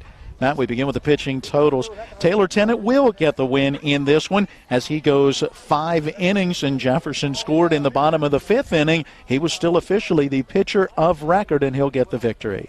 Yeah, Tennant did everything he needed to do in this game. 5 innings of work on the mound, 8 hits given up, 5 runs, 10 strikeouts, 2 just, 1 walk. He was outstanding in this game. Everything he was lived up to be. The 5 runs, obviously, you don't want if you're Tennant on the record, but at this point in the season, he gave his team a win. It gave his team everything they needed to do to win the game at the plate, and that's all you can ask when you're in a do-or-die sectional game. Yeah, that's it. I mean, you got to grit and grind and do whatever it takes to, what do they say, survive and advance, and that's exactly what they did. Dylan McCartney will work 2 innings, did not allow a run, 2 hits. He struck out 2, did not walk a batter, and he will pick up his 4th save on the season. Colin Salser, a no decision in the start for Hampshire, allowed 5 runs on 5 hits in 4 innings. He struck out 4 and walked 2. Tristan Everett, tough luck loser, gave up a run on a hit in 2 innings with no strikeouts and no walks. At the plate, Everett had a single, reached on an error and scored a couple of runs. Eli Hott had a couple of hits in 4 trips to the plate, drove home a run and scored a run. Luke Carroll, 2 hits in 4 at-bats. He came around to score a run. Dustin Hott had an RBI single as he went 2 for 4. Colin Sulcer had a 2 RBI hit in a 1-for-4 effort, and Trey Bryson laid down the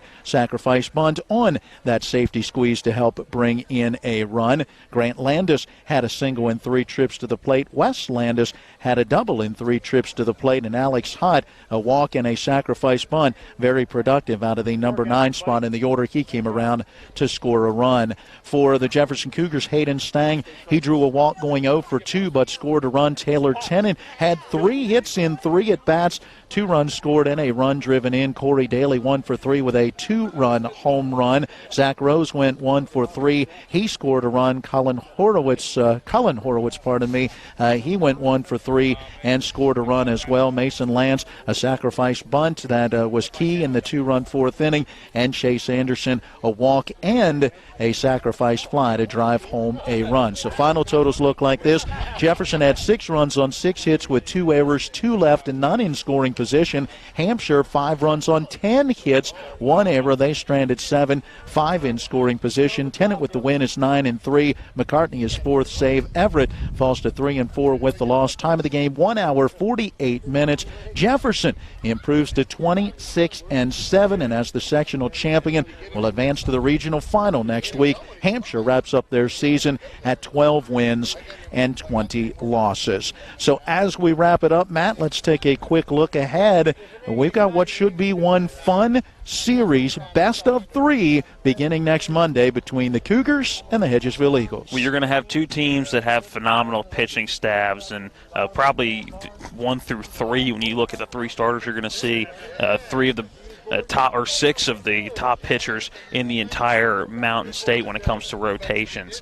What is going to separate these 2 teams is how efficient those pitchers can be in giving up runs, because you have a Hedgesville team that is going to score. They're going to score at will. We've seen that all year. They have the power numbers, frankly, just the numbers at the plate as a whole to hit with anybody in the entire state. This Jefferson team has struggled hitting the entire year. I know they had close ball games in the regular season, but this is a Jefferson team that has struggled to score runs here in the sectional tournament. So I think it's going to come down to which pitching staff can play the best over the course of 2 to possibly 3 games.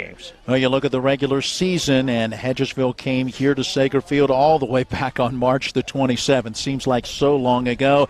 And Jefferson came away with a 6-0 victory in that one. The 2 teams then met on April the 9th out at Hedgesville, and it was the Eagles who came away with the 3-1 win in that one. So if that's any indication, it's up for grabs in a best-of-3 series that will get underway again, scheduled for next Monday. Game 1 would be here at 6 o'clock. Game 2 would be 7 o'clock on Tuesday out at Hedgesville, and if necessary, Game 3 would be right back here at Sager Field. Again, 6 o'clock would be the game time on Wednesday. So Monday, Tuesday, Wednesday of next week will be our next broadcast. Well, stay tuned. Washington Nationals baseball coming up next. We understand they're trailing the New York Mets by a 4-0 score. Let's hope as we get there, maybe the Nationals can mount a rally. We wrap it up here saying thanks to each of our sponsors supporting our coverage of high school playoff baseball. We thank you for joining us on each of our broadcast entities. Thanks goes out to both head coaches, John Lowry Sr. and Chad Van Meter, for providing information and interviews for our broadcast. And thanks to Bill Stewart, the athletic director, and all the staff and folks here at Sager Field for their help, support, and hospitality with today's game broadcast. Caleb Falero is our studio engineer. For Matt Crawford, I'm Matt Miller, reminding you tonight's final in the sectional championship game. It is Jefferson 6 and Hampshire 5. Until next Monday, so long, everyone.